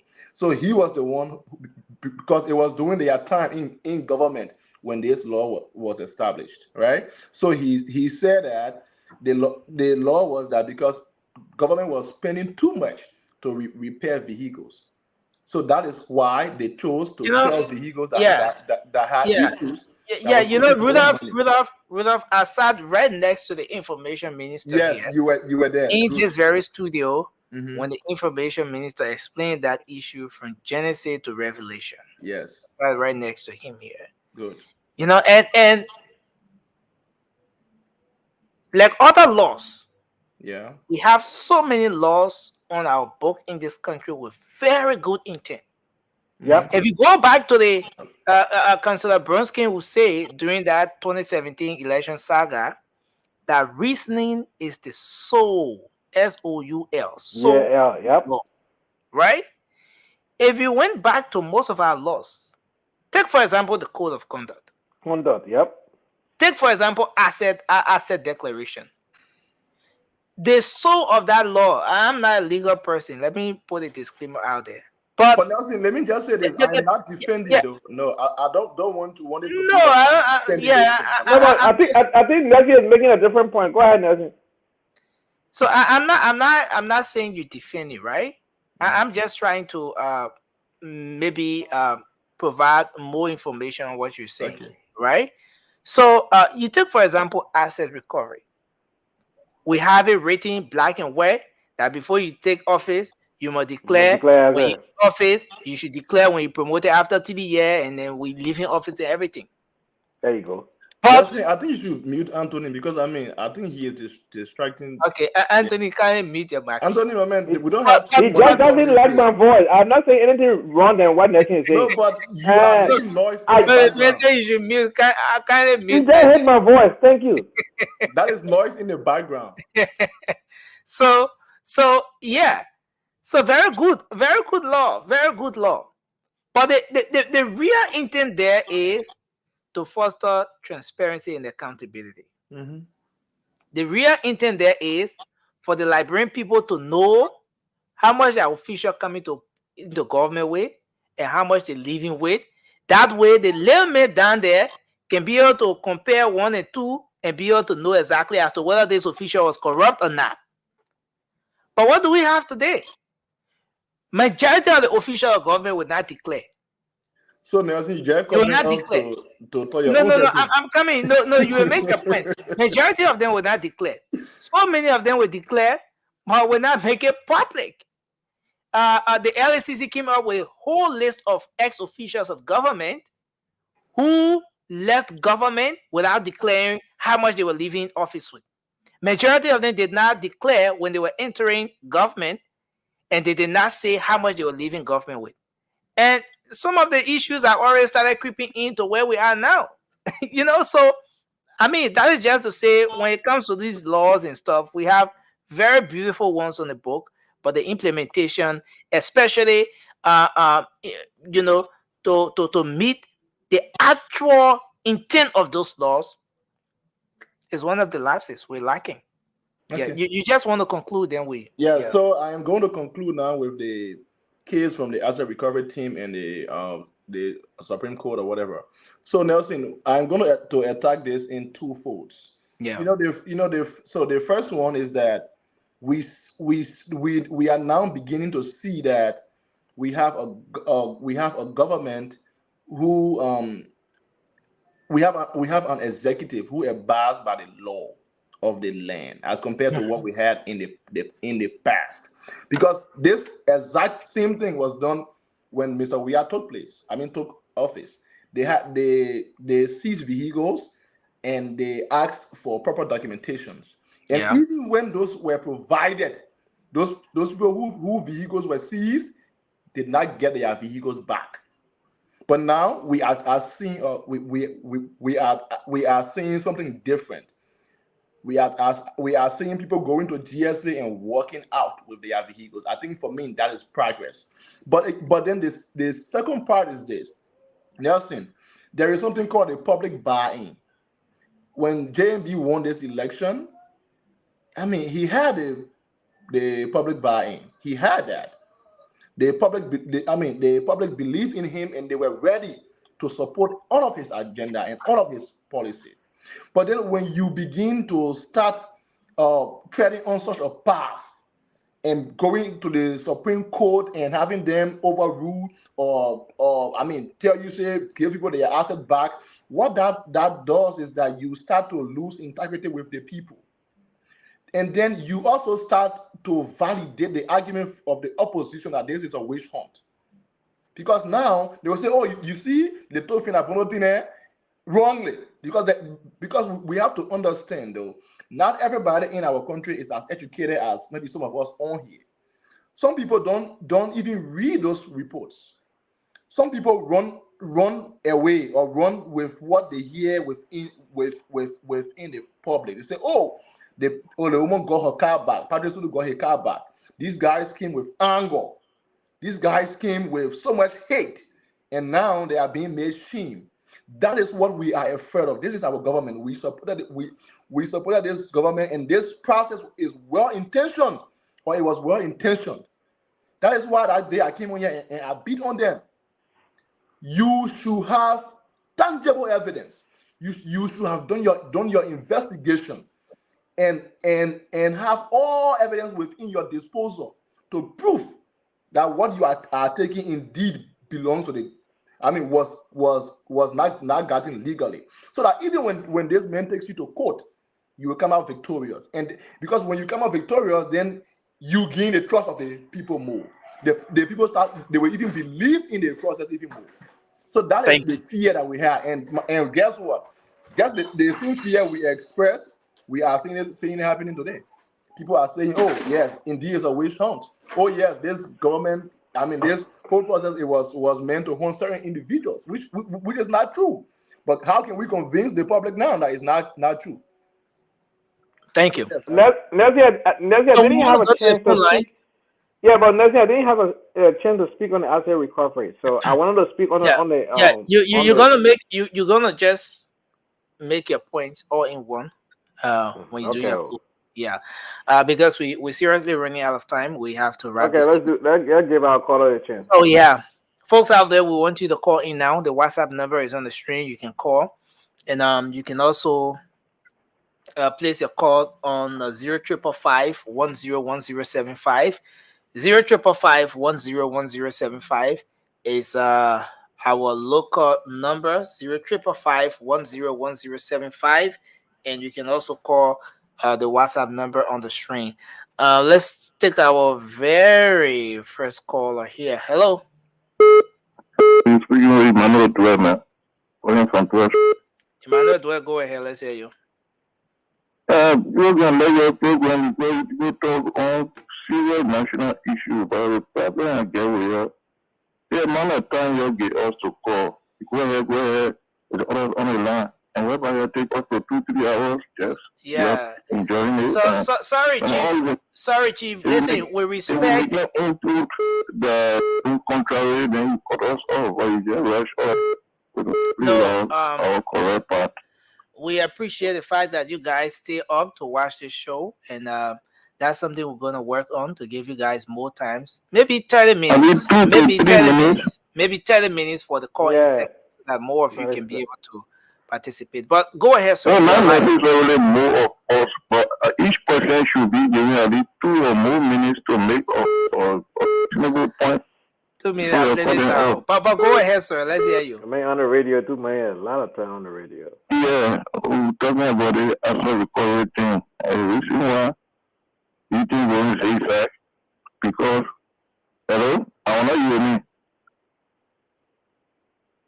We're hearing you. Go ahead. The reason why I'm going zigzag, once upon a time, one of you said on the show here that those guys they got laws in place to help them to cook the boat and get away. So the way about it there now, you should start to go through all these things there, know what the type of laws, the kind of regulation they put in place so that they will be able to cook the not government now, they pass government necessarily to cook the boat and erase yourself. The same thing reflect to this code of conduct. You see the code of conduct, the interpretation of the code of conduct is very powerful, more than the title they give it. In your opinion, I believe that code of conduct should be a constitutional requirement from all government officials. Thank you. Those are the ways we can start fighting corruption. Like example, a president and a vice president should be it should be constitutionally mandated that it should declare at least 7 days after certification. And all government officials. But if you say 7 days after, 7 then it stays something like will, because the code of not conduct this says regime before. now, but they should try to arrange these things. Okay. Yeah, the legislature, that's the places where they got small laws that all past government officials, all of them corrupt. Not only they pass government. Thank you, sir. Thank you. We'll have to hold you there because we're pressed for time. Thank you, sir. But Nelson, let's take our brother Josh Wheeler. He wants to make an input. Josh, welcome to the show. You live. Go ahead. Join a caller today. Look, thanks, Nelson. I just been listening to the show, and I decided to make this input. Look, I think the policymakers of this policy about vehicles being sold to the actual users, which is government officials, I think it's a good one, because what I read from other sources is that usually cars were getting destroyed or damaged before even 4 years, and new cars had to be bought. So they say, okay, why can't we form a strategy where if you keep your car good and keep it, in good condition, you can buy it. You can have the option to buy it. And because of that policy, cars started to stay longer with people. I think it's a good policy. However, people will always use those sort of policies to get what they want. But that does not mean that the policy is wrong. The policy is in place. Liberia is not a place that has good roads. Most of the time, you drive your car around, maybe in 2 months, your entire honor coverage is damaged, So these things, we need to take them into consideration and start bashing, the decision makers. This is a really good policy. It's just left with people to make sure that they don't buy exorbitant cars. The car that cost 80,000, what are you buying that car for? Okay. It is good that government buy cars are very cheaper than that. Thank you so much, man. Thanks a lot, Josh. We appreciate you. Thanks a lot. I think George has an upside down understanding of this policy. The man made his input. Let's another person here. Hello, you're live. Your name and where you call from? Good morning. I'm calling you from the Allen Clinic community. Yeah, from Allen Clinic community. Go ahead. Let's hear you quickly, sir. Thank you guys so much for the topic and the discussion. But my attention I've been doing to honor you. I think one of the hosts there was saying that the agitation group is started too soon. I mean, the vehicles, I mean, they are starting from the lower class. Yeah. Supposed to start for the highest one. Mm-hmm. Okay, but my number is what I'm grabbing is what I understood from that point. Yeah. I think you cannot move on sitting and ladder. So that's a parable. Okay. So to me, I think if the guys started lower, and then they succeed in the lower aspect, so they automatically will be able to succeed on the international level. Thank you, sir. So I think that is good. Okay, so thank you. Thanks a lot. No, on the WhatsApp line, you just come in on the line. So please tell us your name and where you're calling from. We were actually taking the call from the. My name is James. My name is James Yakle. Okay. And I'm calling from Soul Clinic. Okay, go ahead. Let's hear you. And what I was trying to say is that the Georgia decision to allow these people to kill those vehicles without any investigation or detail to support the income of those who caught with those vehicles is very questionable. For number one, let's look at Finabono case. How much? What was Finabono paycheck for the past year she being paid to acquire that kind of property? Okay. It's the scene that we saw Jerry recently at the airport that she was importing drugs. It was documented clearly. On the situation. So people say that Moringa tea there also. I just hope you follow that update. Yeah, not Moringa, but that why the security that why the own security said over there. That's but they seem security came back and said that Moringa tea. They seem security came back and said that were not drugs, that Moringa tea. Well, we know what we're talking about, but the issue here is security man. Why did nobody brought the man up for investigation? Why did they take him to court? Okay. Why the kid didn't go to court? Thank you. Our police system is very wicked. They're not doing the right thing. choosing and taking that kind of car for that kind of money. That's a theft of property, actually. Thank you very much. Let's go you there and take another person. Hello, you're live. Your name and where you call from. Yeah, good morning, Nancy. How are you? Yeah, good morning. It's good to have you on. Let's hear you, sir. Can you? My name is Joe calling from Philadelphia. Yeah, go ahead. I follow the show, and as it relates to the policy, like George did mention, I think for my own thought, it's not a good policy. In that, people are working for money. John Brown is taking pay. John Brown can work and save money and buy his own private car. Other than he using government car and leaving government, and then government sell the car to him for little or nothing. The next official that comes in place should start with that car. So if the man is working, he can go and take car loan. But what if the car buy way? What if the car buy way now and the man using that car and the car you want the government to still be keeping that old car? Government should look at the value and the year of the car before selling it to the person, but not in looking at the car is in a good shape, good running condition, and government wants to sell the car to the outgoing official. It should be kept for the incoming officials at that particular ministry agency. So I mean that policy, I'm against it. Thank you. Thank you very much, sir. We appreciate you. Let's take another person. Hello, you're live. Let's hear you. Hello? Yes, go ahead. You are live. Let's hear you. Hello? You are live on the show, sir. Can you hear me? Oh, thank you. This is Ahmed Kiawu.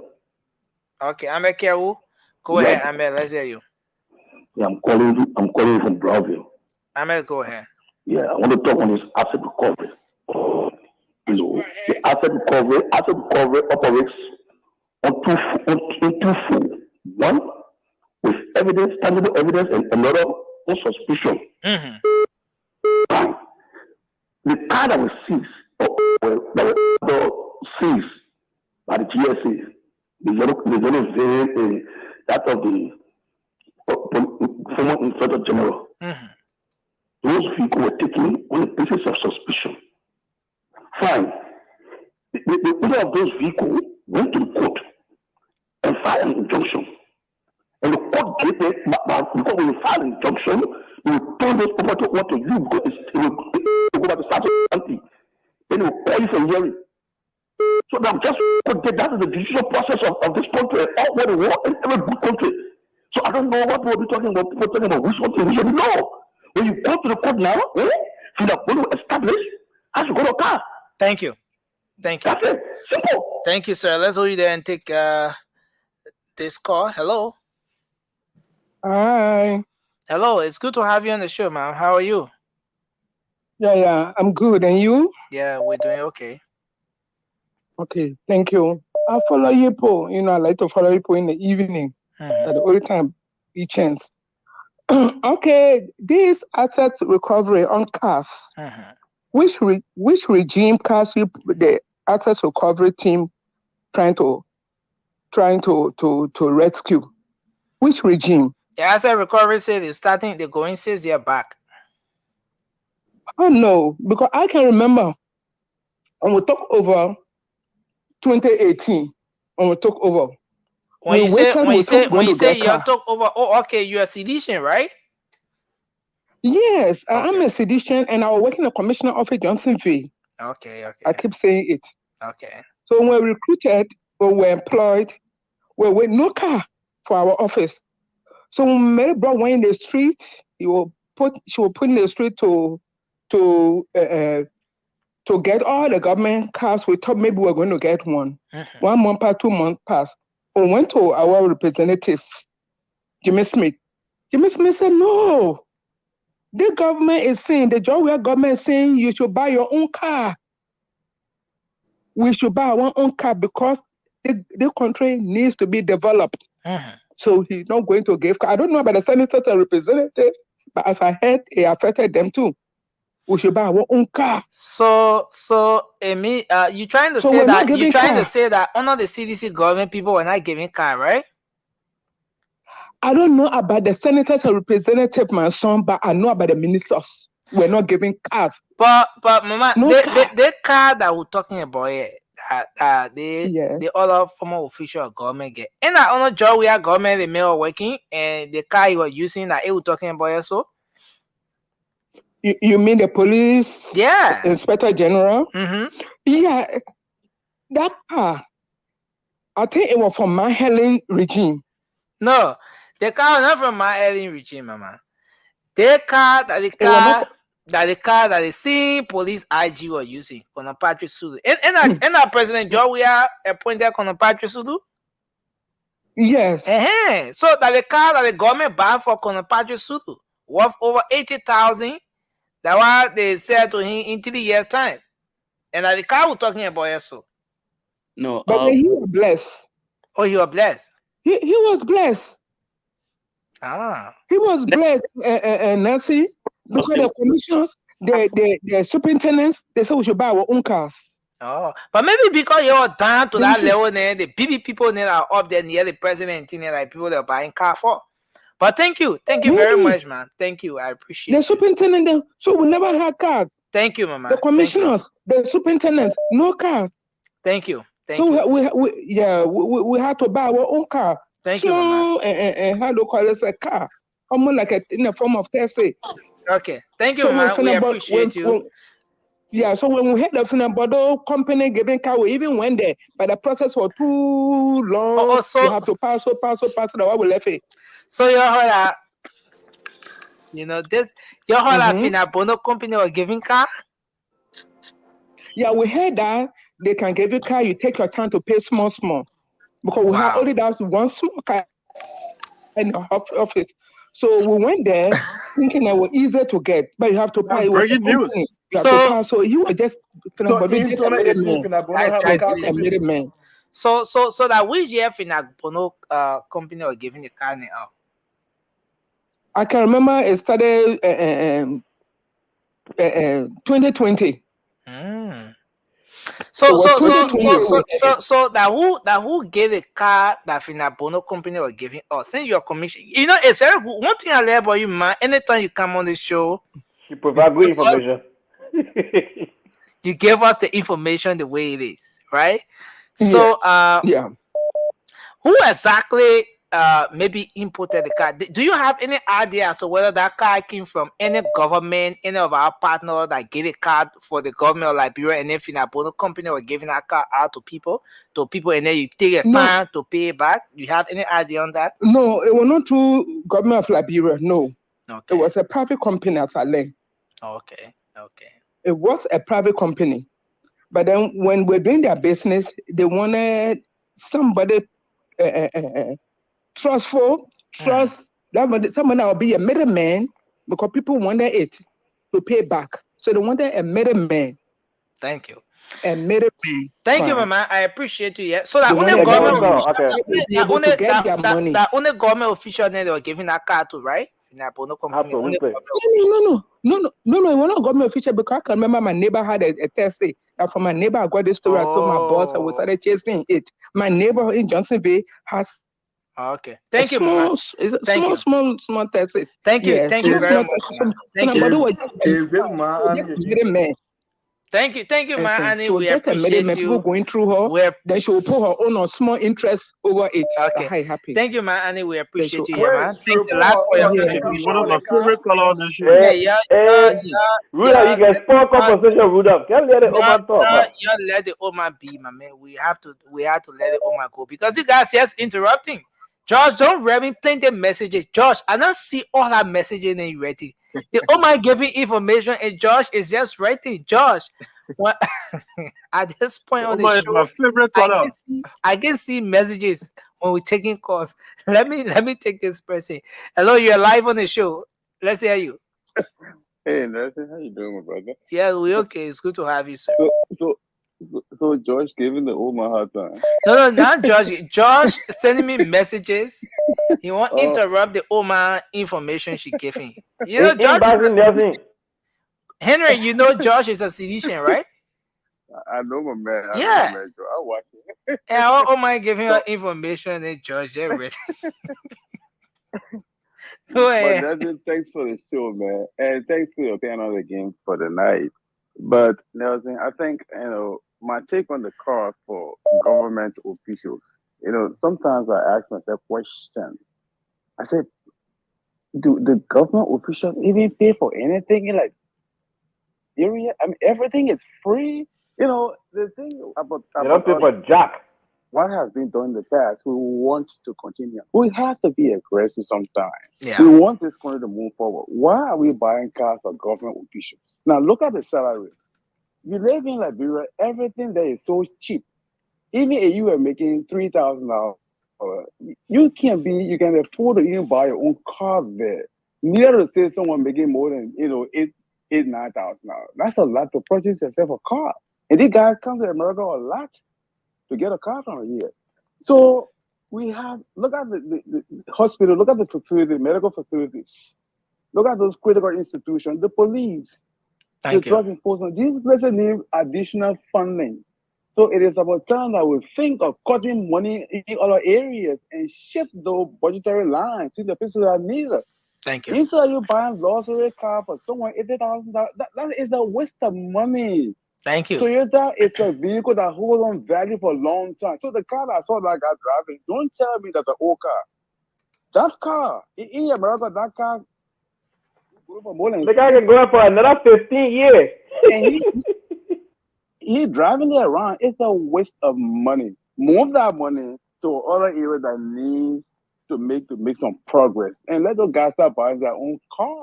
That's a fact. Other than that, we're moving nowhere. Thank you, sir. Dragging behind for a long, long time, my brother. So that's just my take. Thank you very much. I think we're out of time. Listen. Yeah, thank you. I think we're out of time. We have to do our closing now. So let's start with okay, let me just. Let me go first, man, before I forget. Yeah. Let me squeeze the final call. You will not forget. Just write down your thoughts. No, because I have something I want to say first before my closing. So we. Yeah. Hello, Nelson. Yes, sir. It's good to have you on. Yeah, and to the rest of those who are the panelists on the show. Some of us, we are silent listeners. We have been listening for years, and sometimes we don't have a call. But let me just make back of the recommendation that one of the callers made. Okay. Please, we are the people who consume the information and whatsoever the show is meant to project. So we should have at least some reasonable time for input. You see the information that the previous lady did. Sometimes you go on the show don't have these pieces of information, but you can get it from the public. You can try to then go into it and investigate. It can lead you to any investigation. So please, with that recommendation, please give us time. What about the spoon show? Because even the spoon show, this time, they don't give much time for callers to make input. Okay? Please take it, give advice to the management. Number two, you ask recovery what they are going on with. For the kind of a team that was put together, and then followed by some presidential, how you call it, the word just slipped, that where the president will come up with that. Okay. Executive order. It carries some level of enforcement power. Let people get to know this. It is not everything that you're going to start with. You got to go to court for everything court give you, because there are some other functions of people who work in this kind of area. You will have to go and seize, and then later on, if the person feel that you are proceeding wrongly, they go to court. Because if someone is a person of interest, they have worked in the government. The people not just going after any person they can have it, but because of their proximity, because of their function, because it makes them subject of investigation. When it becomes that subject of investigation, then there is a possible cause that you can seize, and then if you went overboard or if you went contrary, because even the police has power to somebody arrest, to seize, but even it can flow overboard, then you will not go for redress. But to say you got to go to the court got to do A, B, C before you go after the. I don't know if people are really into this. Thank you. Let me just give a common example of some laws there were, because people talking about the burden of proof. Just in conclusion, burden of proof will shift on you who are the suspect.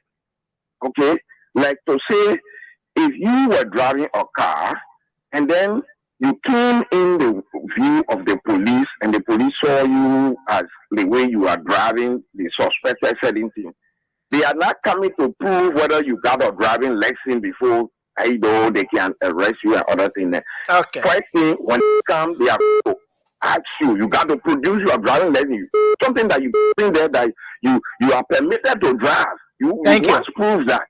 Thank you, sir. So all of the time, it does not just go along with everything must go to the court. If that was the case, the police will have to go to the court to issue some warrant that you got to go now and ask for a driving license. So please, we appreciate that be construed like that. Thank you for allowing me the time and the input. Wow. Thank you, sir. Well, we'll do our closing. Let's start with Rudolph, and then we just follow the queue. Yes, thanks to all of you guys. I mean, you guys all had meaningful inputs on this show, and thanks to our listeners for being with us as well. You know, I pray and hope that the asset recovery team, I mean, due to what we have seen from the court, my hope is that they will, I mean, readjust and re-strategize themselves so that when they come out again to carry on these functions, they will not be it will not come out in a way where they will lose the trust of the public, because this is a well-intentioned process. And yes, in short, Nelson, we are very optimistic that this government is going to succeed, and we are just calling on our people to remain hopeful and give us time. Thank you. Thanks to all of you. Thank you. Peter? Well, thank you. I want to appreciate the caller, especially Manny, for that information. I like her. She's very bold and honest with some of the information she gave. We take all of the recommendation and all of the concern into consideration. You guys are part of making this show great. Liberia is on a trend of progressing. There will all be mistakes. There will all be learning process. Nobody is free from mistakes. In as much that we have the kind of a support we give to the Unity Party government, we also urge them to do things that will gain that public trust, like Ruda said. In the face of public opinion, in the face of public opinion, is something that you should take into consideration as a government. So these are some of the things that the CDC did not actually rectify, which led to their defeat. But it was a good show, and I think we can turn on this part. Thank you, Anthony, and all of it. Thank you. Bobby, let's hear you. Yeah, thank you, Nancy. Thank you, gentlemen, for your meaningful input. Yes, the regards to the policy, again, that says the official should be the first buyer of the car. For me, it would be we get rid of that policy completely. If this government wants to be radical enough and keen for change to rescue the people, these are the laws then they should be looking at and make changes. If you don't want to get rid of it, you got to look at the law and make changes. It will be a conflict of interest for someone who owns a car. He knows the value of the car. He uses it for some time to be able to be the first buyer. If you want to sell a car, let the public buy it. If the government really want to sell it, the official shouldn't be the one that will be the first buyer. They should make it public. That government make that car, that particular car. If you put a bid on it, you will go up to 20,000. People will put money. That Toyota over there, Toyota holds its value. It's very difficult for Toyota. You see, Toyota, the value, it holds value. Those American cars like Ford, Chevy, all the stuff, it doesn't really hold value. But Toyota holds value. No matter how old it is, the value can be really high. So for someone to be buying it, no matter whether you remodel it, you paint it, you did what, that car cannot be 2,500 car. Thank you. So this government needs to, how you call it, visit that policy. For me, live with me, we won't even be buying car for government official in the first place. Like we're not reached there yet. Maybe we'll get it, but I don't think we should be buying car for government officials, giving them or staffers, paying those staffers, which they are not even doing the work. Some of them put their family members on those or less. They're just collecting the money from. These are wasteful spending that government keep spending on those guys, increasing the budget and making us to keep going behind every time. So if this government wants to be radical enough, I think we got to look at those things and get rid of the corruption and look at the loopholes within the system. And so the next government, when they come now, they can't be running after people in the street for cars. Thank you. So Anthony, finally. Thank you, gentlemen, for the time, and I want to say thank you to you, Nelson, for always inviting, Detective Kim, and he's my role model. I admire how he takes pride in his work. But let me say this: I think the policy that they came up with to say, "Oh, because we can't fix the vehicle, so we should sell it to people," it was very reckless. First and foremost, it showed irresponsibility by government officials. If you have something, the first thing first, maintenance is key. Part of the reason why we have problems in Liberia is that Liberia has one grade of gasoline. The worst grade of gasoline that is sold on the market in any country is Liberia. That grade of gas is not sold in Africa, it's not sold in Ghana. All right? The only clean gas in Liberia is the jet fuel because Liberia have no control over it. You will not put no dirty jet fuel in anybody's plane. But the grade of gasoline we have in Liberia is part of the reason why the vehicle are breaking down. All right? If you put that gasoline in a vehicle that in good condition, what it call. Now, that Toyota Land Cruiser, put 2015 Toyota Land Cruiser on Google right now and look at the price. It will tell you that car is in the $35,000-$40,000. Okay? Let alone that car, that 2021 car. Okay? A Toyota 4Runner 2021 is way expensive than that car. No. You said it's what? I think it's 2016, Anthony. Okay, even if it's 2016, yes, it's even way higher. 2016, that car will be about $25,000. Okay, $25,000 right now. That's not small car. That's Toyota. I own a lot of Toyota. The 4Runner, the Camry, you name it. So listen, Toyota is not a cheap car, and it does the work. It does not die. 4Runner, Land Cruisers, Camrys. These are top. I support that. That's true. Brand of Toyota that never dies. Okay, like that easily. Other brand of Toyota can have some problem, but not those ones. Now let me get back to the asset recovery. Yesterday I made reference to the executive order, line number 3.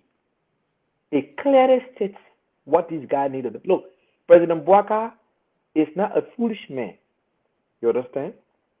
He did his homework.